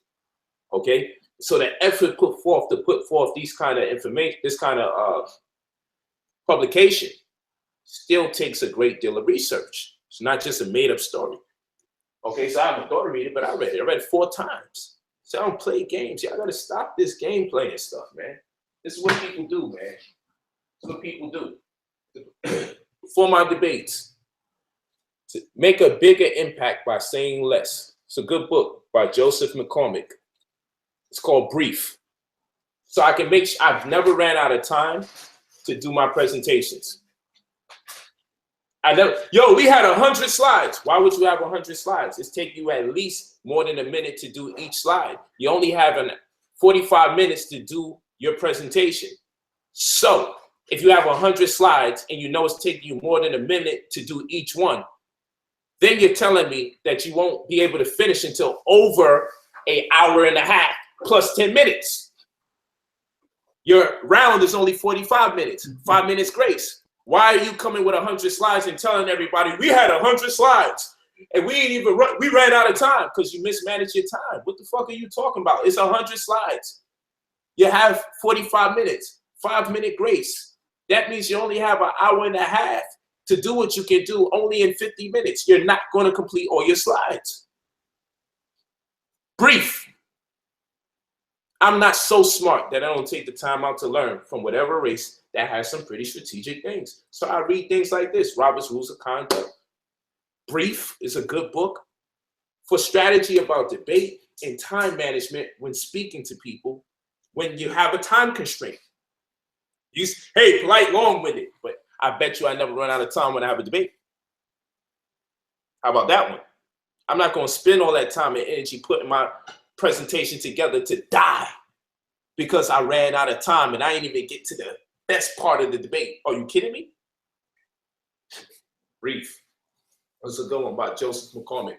Y'all gotta, I'm telling you, man, I'm just giving away this information. Y'all better stop playing around. This is why we get frustrated when people say and do weird and ridiculous things because we're constantly reading. And I even show you the books that make me say, you're not gonna go on the screen. You're gonna go into the hands of very close friends who value this knowledge. You know those books. Exactly. That's just you don't want nobody to see because you don't even want them to purchase them joints. Since that they zoom in, you ain't gonna see because it ain't here. Exactly. The mad scientist books. Exactly. People get to see those after 6 to 9 months later when we about to throw that shit out. We'll be updated. But these are the must-have books. If I'm showing y'all books, I'm giving you the must-have. So yeah, you guys that want to know about bioluminescence and light bodies, you might want to start with stuff that looks like this. This is a hard textbook. So that way you can get the basics of bioluminescence, the difference between bioluminescence and chemiluminescence, and then start working your way into what a light body really looks like. It's not antimatter of your soul combining with the matter of your flesh producing light. Like, that's cute, but that's not science. So, you know, this is what it really comes down to. It just matters. It's just it's just science, scholarship. It's not, yo, your mom, you know, we're not playing the dozens. We're not making jokes. Yo, your mom's so fat. You know, your girl so fat. Yo, son, your sneakers is so lean in the lap. Like, no, that's not scholarship, bro. And even the people that want to complain and say how ugly and nasty the debates got, no matter how ugly and nasty I've seen any of these situations get, the information always had to come out. You know, it's never been just about let's beef. You know, every time science came out, even when Ali Muhammad running and dancing from me and everything, when he came up on stage at the Evolution Conference and said he would take the debate and still ran from the debate, he still continued to put his information out so people was able to see when he put that paper out, oh, okay, yeah, that's why he didn't want to debate Inky, because he knew Inky would have crushed him. But at least the information was out that he would stand on, you know, as opposed to him negating his whole entire catalog and not choosing to stand on anything. I think that was the new thing that we're probably not used to seeing in the community, where the scholars aren't willing to stand on their particular brand of scholarship. You know, I haven't seen that ever before. Hey, that was crazy. Person asked what does herbach mean. It means chickpea. So go ahead. They just was asking what that means. That's what it means, chickpea. But, you know, do IamBrotherPolite.com. Get those courses, get those classes, and we're gonna get it in again. This is not about if the man believes in extraterrestrials. I believe they exist somewhere. Me too. But the man is saying that he's speaking to them. And then when we ask him about it, he gets all insecure and defensive. Oh, first thing I need to know, are y'all gonna make fun of me? Man, just answer the goddamn question. What the fuck is this? Or just say you declined and you don't feel comfortable answering it. Like, stop the BS, man. Because I can share you my personal experience, which you never did. Stop all the, like, why do you think people don't realize what you're doing? You scrambling, you thinking, you're gonna throw something out there to create some kind of confusion. You do this every time we on every question with you, man. Like, nobody who has reason to just be biased is gonna sit here and not realize what you're doing every time you get asked something. Cut it out. You're not dealing with people who appreciate that game, man. You know, that's something we respect. Our little brothers and sisters would do stuff like that, you know, and think they fooling somebody. Oh man, they coming at me with these questions about my experience. I know what to do. I'm gonna just throw some wild stuff. Hey, get your hands out my pocket. Like, no, stop this. You saw that in that movie. Cut it out. Answer the question or leave it alone. Say you're uncomfortable. That's how we do it. But I don't know if he sits there and does classes and says, hey, these are some of the books that I'm reading. Take a look. I don't know if he does that. You know, I'm surrounded by books right now. I don't know if he does that. You know, I'm over here surrounded with books right now. Like, you know, this ain't a game, bro. This is very serious. This is what we do. Bunch of books. Like, come on, man. Books that's like, I literally, it's heavy. Like, you heard that? Listen. This is what I'm reading through. Like, you guys gotta realize, not only reading through things, it's hooked up with all sorts of tabs and everything, man. Like, damn. Y'all gotta see what's going on here. Pages are folded. Look at this. The meta nature wasn't deciphered, but we certainly using these mathematical inscriptions to cover a whole lot of grounds. Like, this is not a game. Okay? I'm reading all sorts of things. All sorts of things. The Ryan Papers. Whoa. Dope. All sorts of notes, man. Going through these books. It's not a game. Very serious book. Now, they got the weird, smaller version. I don't even know why that exists or what that's about. This is the complete version. Part 1 and Part 2. These are the complete versions of the Temple of Man. And when your Part 1 and Part 2s look like this, and you're actually crazy enough to buy 2 sets of these, one so the pages can stay white, so the books don't get weathered down, and another set so you can tear through them, write all over them, mark them. That's how serious this is. And again, heavy. I can do curls with the books that I'm dealing with, man. And it's not all about big, giant books, but you know, you gotta do what you gotta do. Okay? You gotta do what you gotta do. Granted,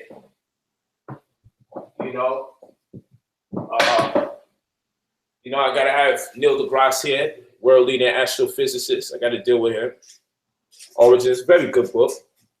I mean, we in another space here. I ain't gonna lie to you, but very good book nonetheless. And his documentary is even doper. Very good, because the imagery for the documentary is powerful. It can add a lot to what you're doing if you know what you're doing when it's time to study. Autopoiesis and Cognition. Woo! Serious book. Showing you love, yo. I'm showing you some love. This is what I'm saying. I'm not about to let anybody be on my platform and talk to me like I'm an idiot because they want to sit there and make things up at random. I'm not about to do that. Not with something I know what's going on. You wouldn't do that too if you knew what was going on. And you wouldn't let no one stand there and talk to you for over an hour about bullshit when you're putting in all this work. What am I reading and studying for? To have a conversation in front of my viewership with someone who wants to make things up at random. They'll start thinking, because my viewership is up to date. They may not be as proficient as me, because they're also coming to me for me to share knowledge as well. However, my viewership is as proficient or aware of what's going on enough that if I sit here and be like, yes, young brother, yes, I lose credibility. I say, yo, this is funny. And hopefully he gets the point after the first 2 laughs, knock it off. Talk about Pan-Africanism and killing the white man. You have a better chance of getting there. Why you come in here trying to talk about science, bro? Like, get out of here with that. If you're not really down with that, if you're not with the shits when it comes to science, chill out. That's all we saying. Don't do that here. Don't come here with that. And you know what? Ankh and them is very similar too. They just know certain things. That's their whole world. That's what they know. They ain't about to let nobody tell them otherwise. They ain't letting no one tell them otherwise. Because it's just some things, and y'all can disrespect Ankh because of his ability to, his Baltimore accent. You know, so come on, yo, and all of that. But listen, I'm gonna tell you something. Ankh is a smart man too. Ankh knows a lot of stuff. He really knows a lot of stuff. Maybe the way he be carrying on sometimes, y'all just be having issues with that. But Ankh is a very smart brother, and he's very learned. He ain't just sitting there with all those books there. Ankh actually likes to read too, you know. So there's things that's going on when you get around Ankh that once Ankh see that you deviating, hell no. Ankh could be like, look, I'm gonna pull it up in this book right here. You ain't getting away with that. So Ankh is on that level as well. You feel me? So you just gotta know what crowds are you in. You gotta know what crowd you in, what company you keeping, because at the end of the day, people are not just gonna let you come on a platform and misrepresent the information they've been working so hard to build an audience for, to turn around and say, hey, you could come here and destroy all the years of our hard work and study by us letting you say things that contradict all the work ethic that we put forth towards finding truth. Doesn't mean we have to disrespect you. Everybody handles it a different way, but we certainly didn't go out our way to call him names and disrespect his family. Anyway. So without further ado, I thank you all. I thank the brother Minister Inky for being on here, sharing so much knowledge. I hope y'all took notes. I see what you guys like to be distracted about and talk about in that chat. Sometimes I'd be like, yo, what's going on with the world, man? What's going on with the world? The chat is exposing the attention span of the people sometimes, man. Niggas be in the chat going crazy. Sometimes I be wanting to just not have a chat, like, so people who's watching don't type, get caught up in that stuff, man. That stuff is real. What advice would you have for young people, 17 to 25, who are trying to navigate through the conscious community, as well as build themselves physically and financially? Join New Covenant, join Brother Inky's God Complex course. That's my answer. Come on, family. We're not saying these things over and over. So what are we supposed to do? Hey, I've been showing you the website several times. Get involved with the veterans and study diligently.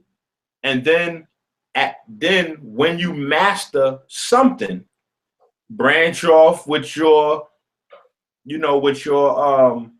whoever was your mentor, branch off with them and hopefully they will help you launch off.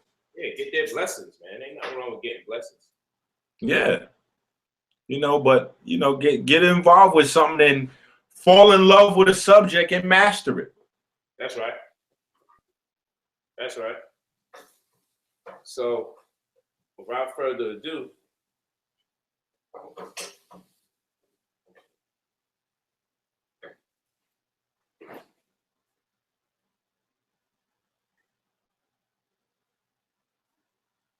yep, I get ready to head out of here.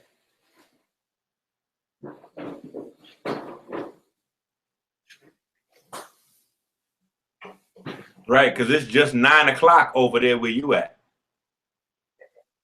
Yeah. Right. So, peace to the family. I'm getting the hell out of here. It's midnight where I'm at. Word up. It's definitely midnight over there because my phone is still on Eastern time over here. So, yeah, we did good. We did great.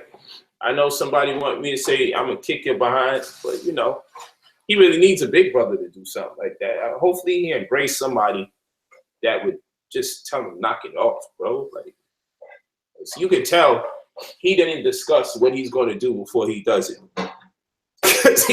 He looked just as surprised he be saying some of the things he be saying as we be looking when he says it. Yeah. It'd be all over his face like, man, you need somebody to talk to you, young man. People would be like, yo, mentor him. I'm like, man, he don't want no mentoring. Because whenever you give him criticism, he go crazy, man. Whenever you give him criticism, he go crazy. He one of those people, man. He just got to do it himself. That's where he at. You don't make fun of him. That's the least we can do. This one guy actually was trying to argue that he don't read no books just to avoid having to give other people credit for what it is that he's teaching. I'm like, man, that's a sickness right there all in itself. That's a self-hate on steroids. We hate self so much. We don't want to give nobody no credence or reference could be considered a peer. So we will prefer to come out in front of the people with information that's half-assed at best, instead of coming out looking polished, but being able to say, well, I learned this from this brother and I learned that from this brother. That right there has got to start with, we got to start to become the people we want to see in the community. Somebody wrote, my bad, family, for calling in the chat.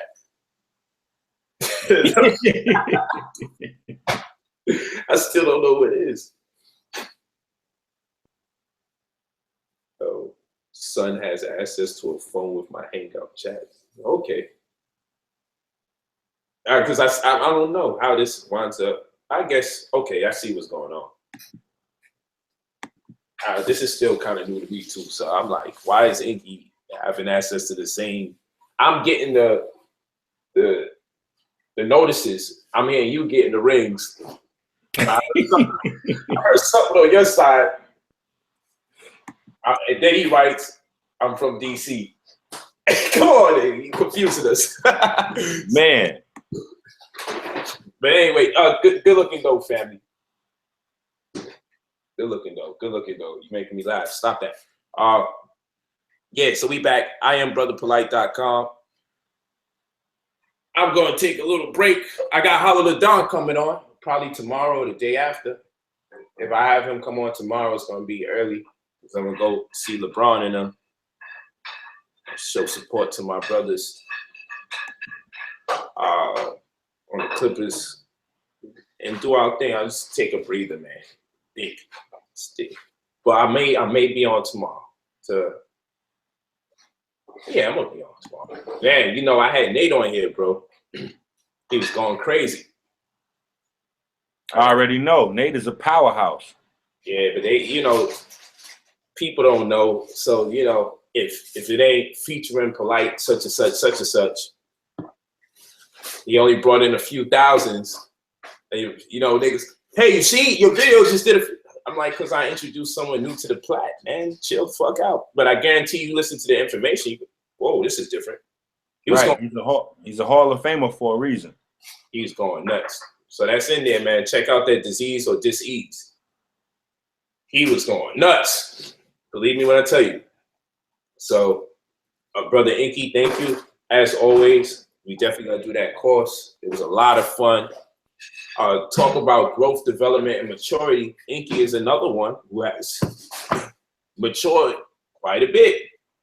Y'all don't understand the path that we have all gone through. So that's why we looking to express to people who come in. Sometimes you got to get a little hazy, man. Y'all got to stop. Don't do that to me. Y'all got to let things play its natural course, because damn it, when I came in here, everybody was a critic. They wasn't letting us see the light of day. Everything was pseudo. Be like, yo, fam, this shit is actually in the books you quoting. What are you talking about? You know what I'm saying? Facts. Yo, if it just came from me, it wasn't good. I like, man, but I ain't take the attitude this man take it, man. I took a different attitude. I'm like, okay, I'm gonna put this work in. But you know what? Y'all not gonna be able to deny me. That's how I approached it. I'm gonna put in so much pain. Y'all gonna have to see me. Right. Like, oh yeah, so you said my work wasn't right? Okay. Watch me go back and research 10 times as hard and come back and bust y'all ass with the scholarship. It wasn't no, yeah, well, fuck your family. What the fuck? How you coming with some? What's the name of his 10-year-old daughter? So we could go after her. Like, yo, come on, bro. Like, damn, we just said your information trash. And we stand on that. What the fuck? That's not ever going to change until you change. It's just real. So, you know, I went through too much. I went through the hazing. They didn't even spare me like we spared you, man. Them guys was full throttle. I am always willing to go through and watch that video of the melanated body with Pharaoh. If Pharaoh wants to discuss anything in that video he did, the melanated body. Me and him can watch and go over that video together. Yep, I'm with the intergalactic light prison stuff and all that. I'm always got open invite. And the speed of light is also the speed of thought. I'm down with all that information. Like, let's build. Let's see if we can criticize, because you can't use some people for some resources and then turn around and throw away the corresponding resources. You got to use them all. You can't use accurate numbers and accounts and then deviate from the rest, because all of those things are together. The only reason one has been substantiated is because the others have been substantiated. You can't separate. It's not one of those things where you just differentiate from them or discriminate amongst the information. But like I said, I was publicly hazed. I came in here. It was hell. I mean, cats wasn't selling my DVD. They wasn't. No, they didn't even want to see what I was saying. I'm like, it was like I was trying to give out my mixtape to damn rappers or some shit. I was like, yo, they wasn't giving me no play. They wasn't booking me to do no lecture. They was like pseudo. Nah, we all right. We don't deal with you. I didn't curse people out and say, man, I was on platforms with 5-6 people ganging up on my. You ain't get ganged up on, bro. Like, I know what it is to be ganged up on. Facts. That was nowhere near a ganging up on. Yo, people are over talking each other to get to me to tear me down. They amongst each other arguing over. No, let me get him. Let me get him. I like, yo, y'all are so fucked up people. Yeah, man. Cursing me out. I'm talking over them. I like, man, I ain't gonna deal with these guys. I come back next week, but guess what? I've earned the respect of all those people. Yep. All those people. And you know what? When you become more refined, you realize the argument starts dying out. So even if you're not wrong, which you definitely are, I'm not gonna sugarcoat it. There's a lot of shit you're wrong about. But let's say for the things you write about, let's do that. It's the way you may be articulating it that puts you in so much hot water, because a big part of what you got to do when you're talking about that kind of information is learning how to speak better. You're not those fillers called motherfucker and bitch. And with that being said, like those fillers, you're gonna have to move those out the way and fill those voids with substantial information, so people can take you more serious. Because there's a point where you're always going to be treated like some young kid who's just trying instead of somebody who's legit. There's very young people in college right now, skipped, building with people. You see, people like young Marcus, you know why? Because he can articulate himself. They actually understand what he's saying. You just got to work on his branding and his marketing. But unfortunately, there's a lot of people who like to see the youth in a state of chaos. They like to see them cursing up a storm, getting into confrontations with each other, telling them that they Tupac to the point they start taking their shirt off and showing their tats. Like, yo, listen, that's cool for people who don't care about you. If you want to get more respect from other people, like quality people who don't want to see you wind up getting hurt, who want to see you not have doors closed on you because of the way you talk. You're going to become more refined in the way that you disseminate this information. And then you start taking this advice as constructive and not destructive criticism. That's what we're talking about. We've all cursed entirely too much when we used to teach. We all went through that. It was cool. We was the hood scholars. You know, these bitches up in here, these motherfucking eukaryotic cells. Like, then we find out it sounded stupid later on. Why am I saying motherfucking eukaryotic? Like, why? Whoever did that on planet Earth but us? Like, it doesn't make those. It's not necessary. It's like now I'm starting to wonder if you just are excited about cursing more than teaching. Maybe you feel like you're getting away with something because you wasn't allowed to curse in other people's homes. So the excitement from just using vulgarity is you just getting off on it. Like, we're trying to tell you. I was told, King Simon told me, bro, your class was great, but cursing in front of the elders too much. It's all right if you know, and yeah, you know, we understand you rough around the edges. And I used to argue with Simon, like, man, fuck that. I'm keeping this shit real. He's like, yo, but do you want to turn people away? But they gotta accept this. This is the real shit right here. You're like, come on, like, I'm not trying to stop you. I'm just giving you good advice. This is what King Simon told me. And I'm like, you know what? I thought about it. And I'm like, you know what? I wasn't cursing this much before anyway. I started hanging around some other conscious people and I got carried away. You know what I'm saying? And they was rooting for me when I talked that shit. So I'm like, you know what? I got to find a way to find a perfect medium, but I don't always have to speak like that. And maybe depending on the crowd and who's the majority, maybe I might speak like that. But then even if the majority of people talk like that, maybe it's my responsibility to raise them up and give them some different words they can use, because for all we know, they may not use other words on an average. What are we going to do with that? You feel me? So it may be your job, since people resonate with you or you resonate with them, and they They resonate with you because of the way you're speaking. Maybe one day you switch it up on them and go, hey, let me elevate from this. Let me take you to the next level. And stay there. Not come back down. You need this. That's what a teacher do, bro. That's how we talking to you, man. You know, you got some fools out there right now. See, trying to change the way you talk. You know, we don't need them fucking big words. And there we go, fucking. You couldn't say nothing in that place. This is literally a comment in the chat right now. We don't need those fucking big words. This is where we at. But you see, words is one syllable, big is one syllable, and fucking is two. We almost hit 3 syllables. So you see, that's how that thought process is, because no one educated them to go 3 syllables upward. Even syllables is overwhelming. Syllables. Whoa. We're at the 3 threshold. We 1 syllable away from the shit not making no sense to them.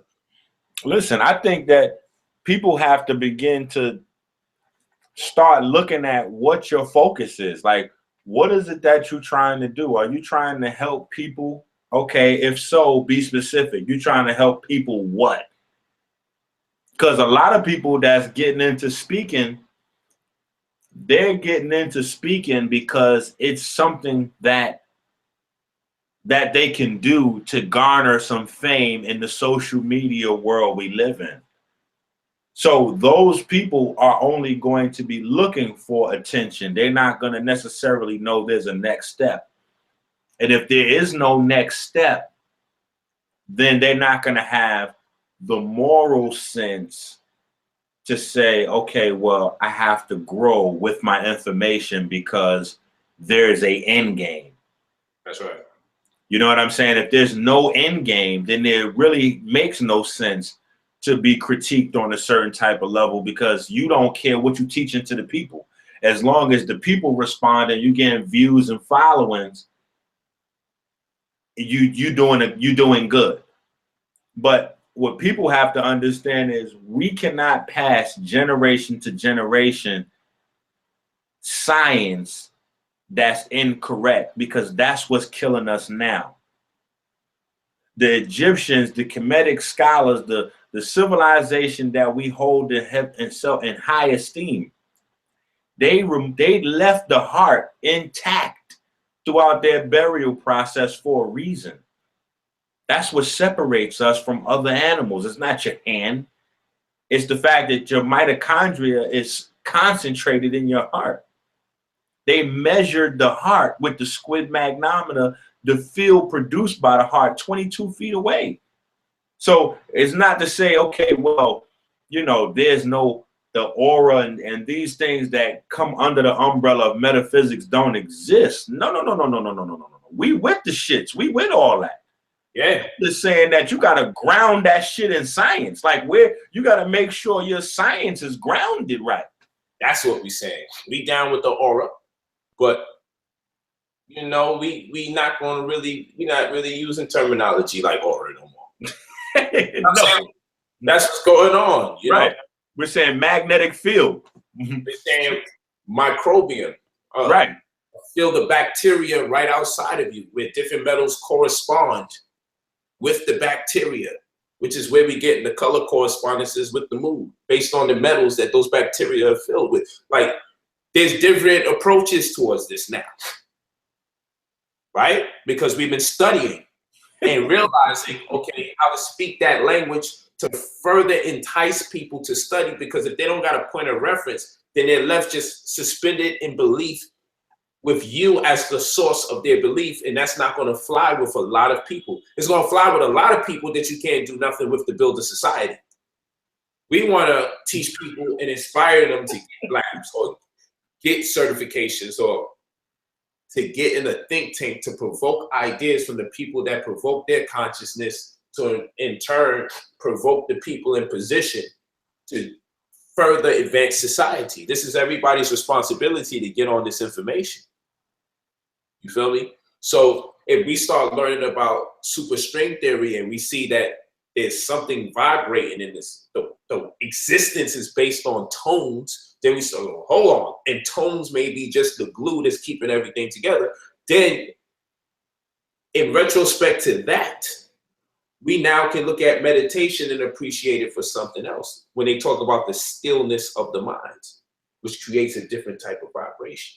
See, now contemplation is different, introspection is different. Now we can start looking at the thought process differently, because there's this question of, is M theory corresponding with consciousness? You see, once we start saying the glue of everything is vibrations, then we got to start wondering, where does thought find its way in? But if you think thought is the speed of light, then you are not even in the conversation, my man. Like you completely somewhere else. You're limited to that 186,000 miles per second. You are out of the equation. You are no longer even part of the conversation. Everyone is going to do this, kick you out. We were nice enough to laugh at you and let you clean this shit up, but you refused to. Other people just said, man, get him out of here. You don't know what he's talking about. Right, because all of the new modern day sciences have a correspondence in yesteryear. So the Dogon spoke about string theory, and now you got Gates talking about string theory. Somebody gonna hear that and say, oh man, that's the white man science. And I'm like, which white, when was that white folks? It was not white folks when the Dogon made it up, and it's not white folks now that Gates is the leading theoretical physicist. And it's not white folks when he pulls this information from Ghana.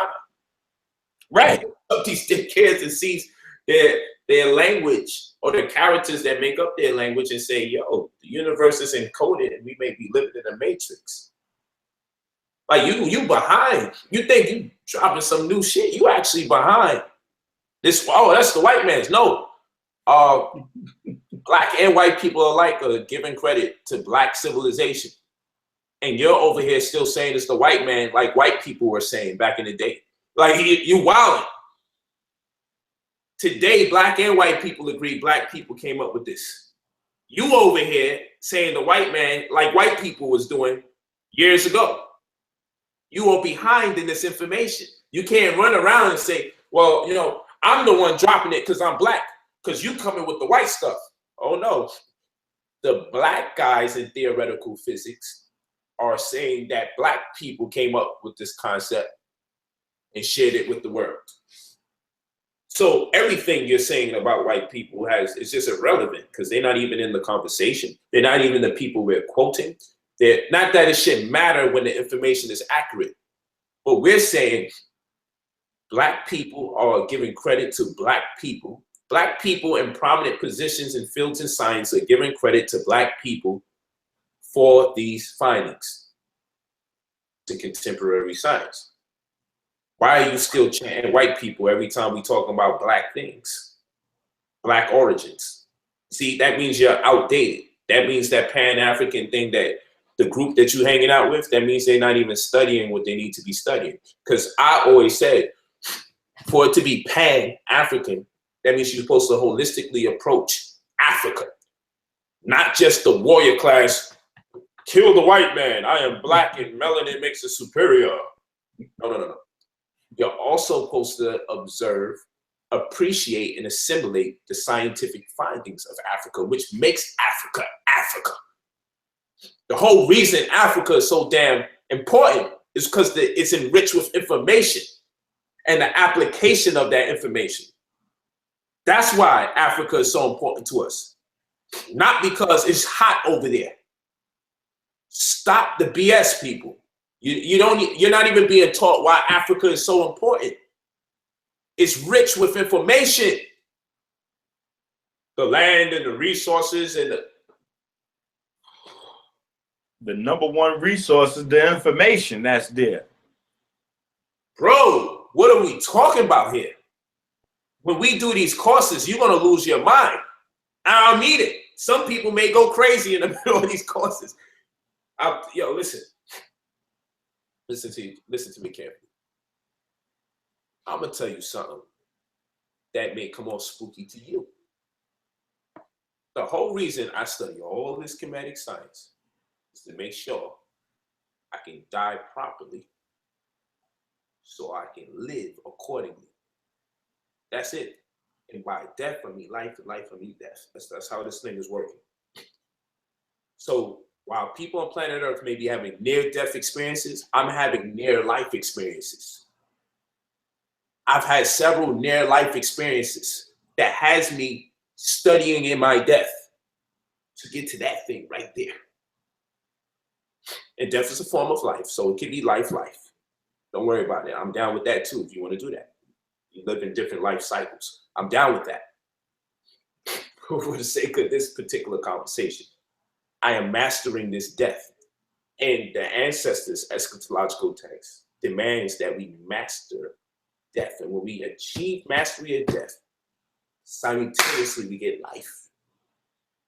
No matter what you say, no matter what you do, from the time you was born, your body, your cell count, the mechanics, the mathematics that you are made up of, your body has determined the longest amount of time you will live on planet Earth from the time you was born, whether you like it or not. Absolutely true.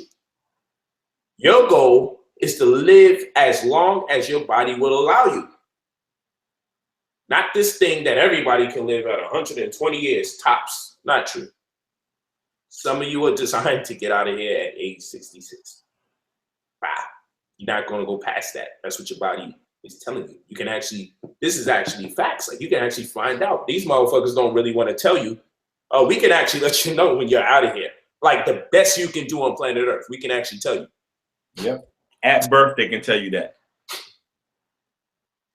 At birth. You feel me? Think about that. How would people navigate in this world if they knew when they would die? Intelligent people will make the most of their life.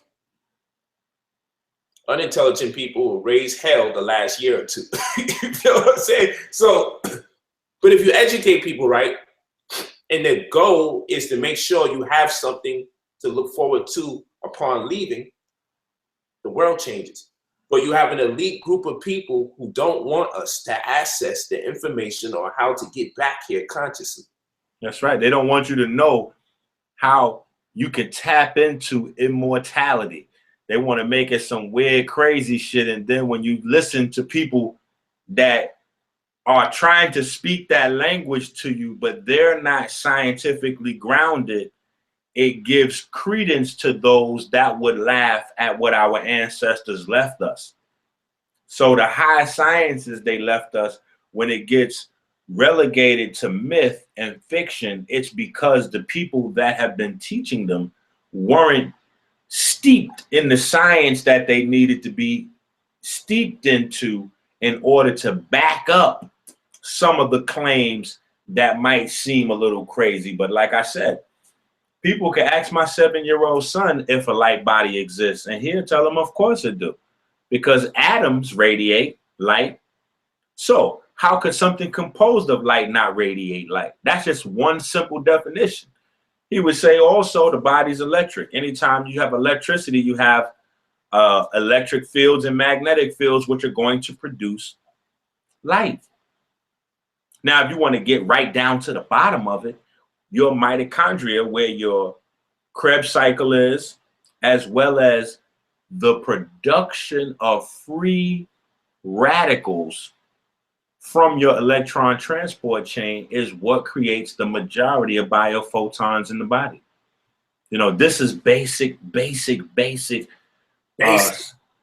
science, if you want to talk that biophoton crazy shit. But you can't just be slapping those words around, because that's the science of tomorrow. And the youth of today is listening. When we program them with the science of tomorrow, it puts them in position to be earning 6, 7, 8-figure incomes without having to worry about warrants and court dates. This is why the study of bioluminescence and chemiluminescence is so very pivotal to consciousness restored after purported death. This is why you guys got to get ready, because this is not going to be a game when we start talking about this. And y'all going to think we nuts, but guess what we're going to do with it though? We're going to be able to corroborate all of our testimonials with contemporary science. So if you want to wild out, and that's what we're about to do. June 4th, Inky and I is coming into Harlem, and we're going to wild out. It's going down. We're gonna talk that. You feel me? We're gonna talk that talk y'all like to hear. But we're simultaneously going to be shutting down a lot of the so-called metaphysical experts because they are relying on that which can't be logged, registered, or detected in existence. And we just don't live by that lifestyle. We're the practical amongst the metaphysicians, if you want to use that terminology.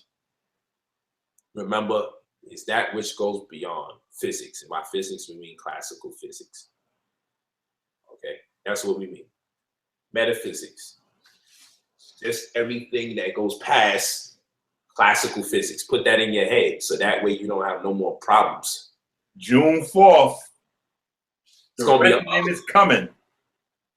Judgment Day. Might have to call that too, actually. Might have to call that shit Judgment Day.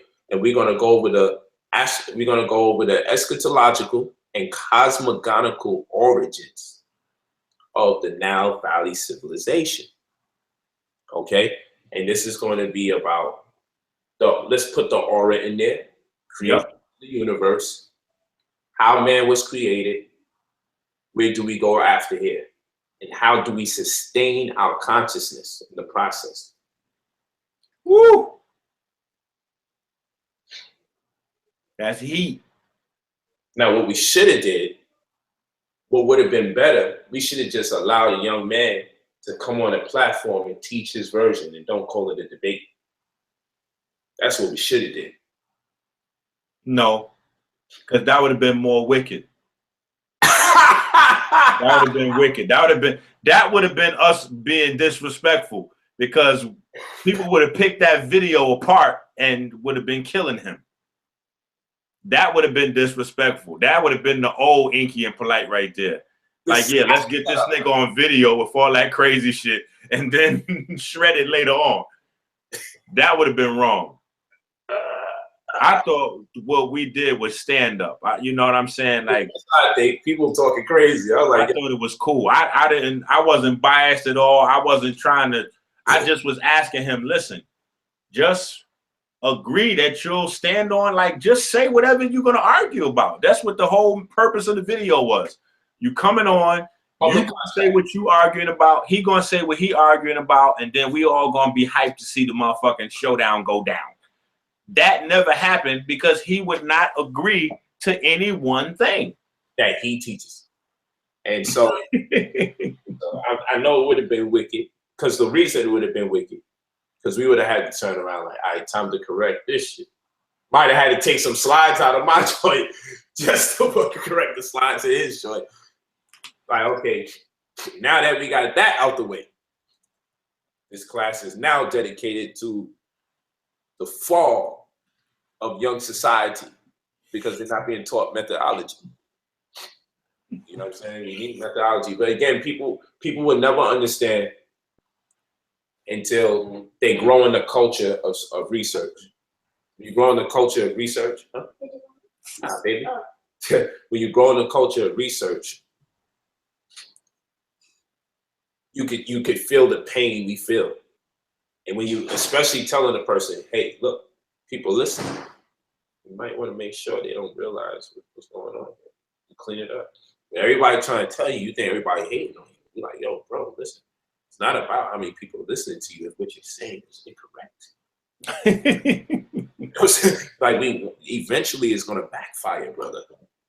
Or when these white folks get the opportunity, they're going to look amongst us and say, pick him to represent black people.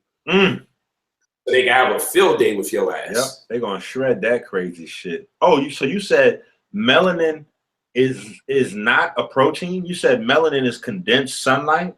Oh, okay. The physiological structure of the pyramids, says young Pharaoh. Apparently pyramids bleed blood. Stay tuned. Can we get you on for another show?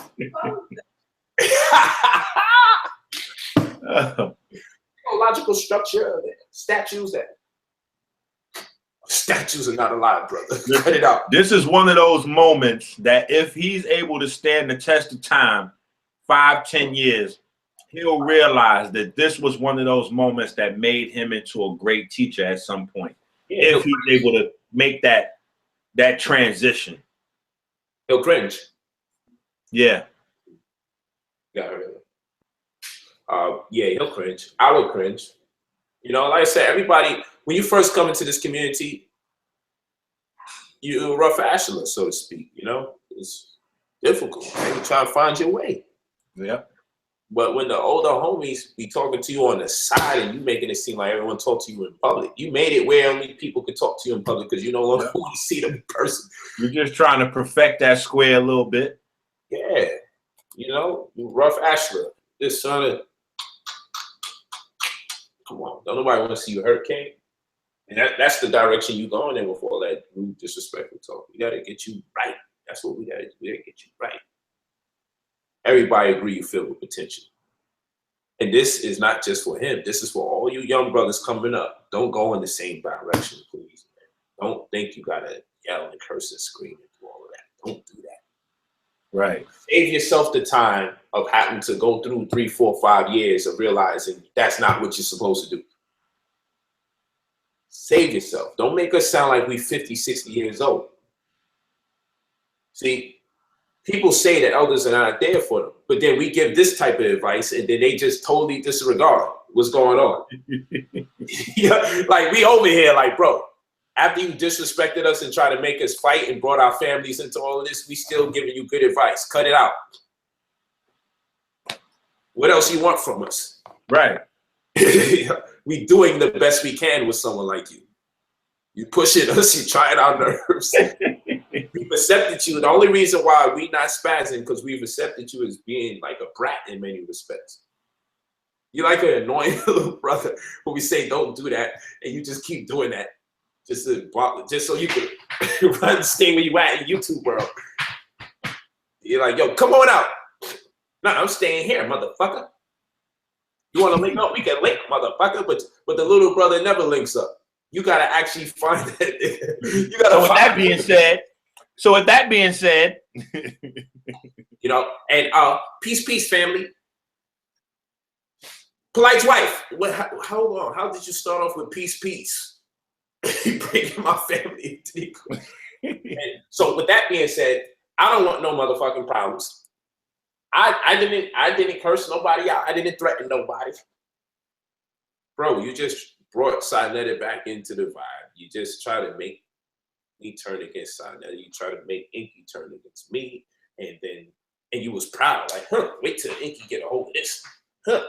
Wait till Polite get a hold of that. Wait till Sinetta get a hold of this. And I'm going to bring that nigga wife into the equation. You was just feeling all good about it. But all of us sat here, got the phone calls. Yeah, he's a brat. Pretty much. Yo, he hasn't been in here long enough to even know how to concoct that type of chaos, right? He hasn't. What? We just looking right at it like, yo, come on. You think we've been around so long that we just gonna start raising hell against each other? Right. We all battle tested. Battle tested. Yeah. We all said, man, we ain't going there with each other. We did that already. That was like, that wasn't even heavy. And the only reason we all cool with each other is because of the growth and the experience and the knowledge. That's why we all cool with each other now. We changed our ways, bro. That's what it's about. And when you change yours, you'll be friends with the people you act like you don't want to be friends with. You keep bringing them up, you want to be friends with them. If you don't want nothing to do with these people, you would keep coming back. Stop coming back. Come on, bro. Tell the people, you called me. This friendly call. And we just kept it going. Come on. You know, I always give you some good advice. Yo, take it easy, brother. Don't create more enemies around you than you. Come on, that's where we was at before all of this. You ain't need to go here. Very disappointed in you, bro. Very disappointed in you. What are we gonna do? Well, I'm getting ready. I'm ready for that weigh-in.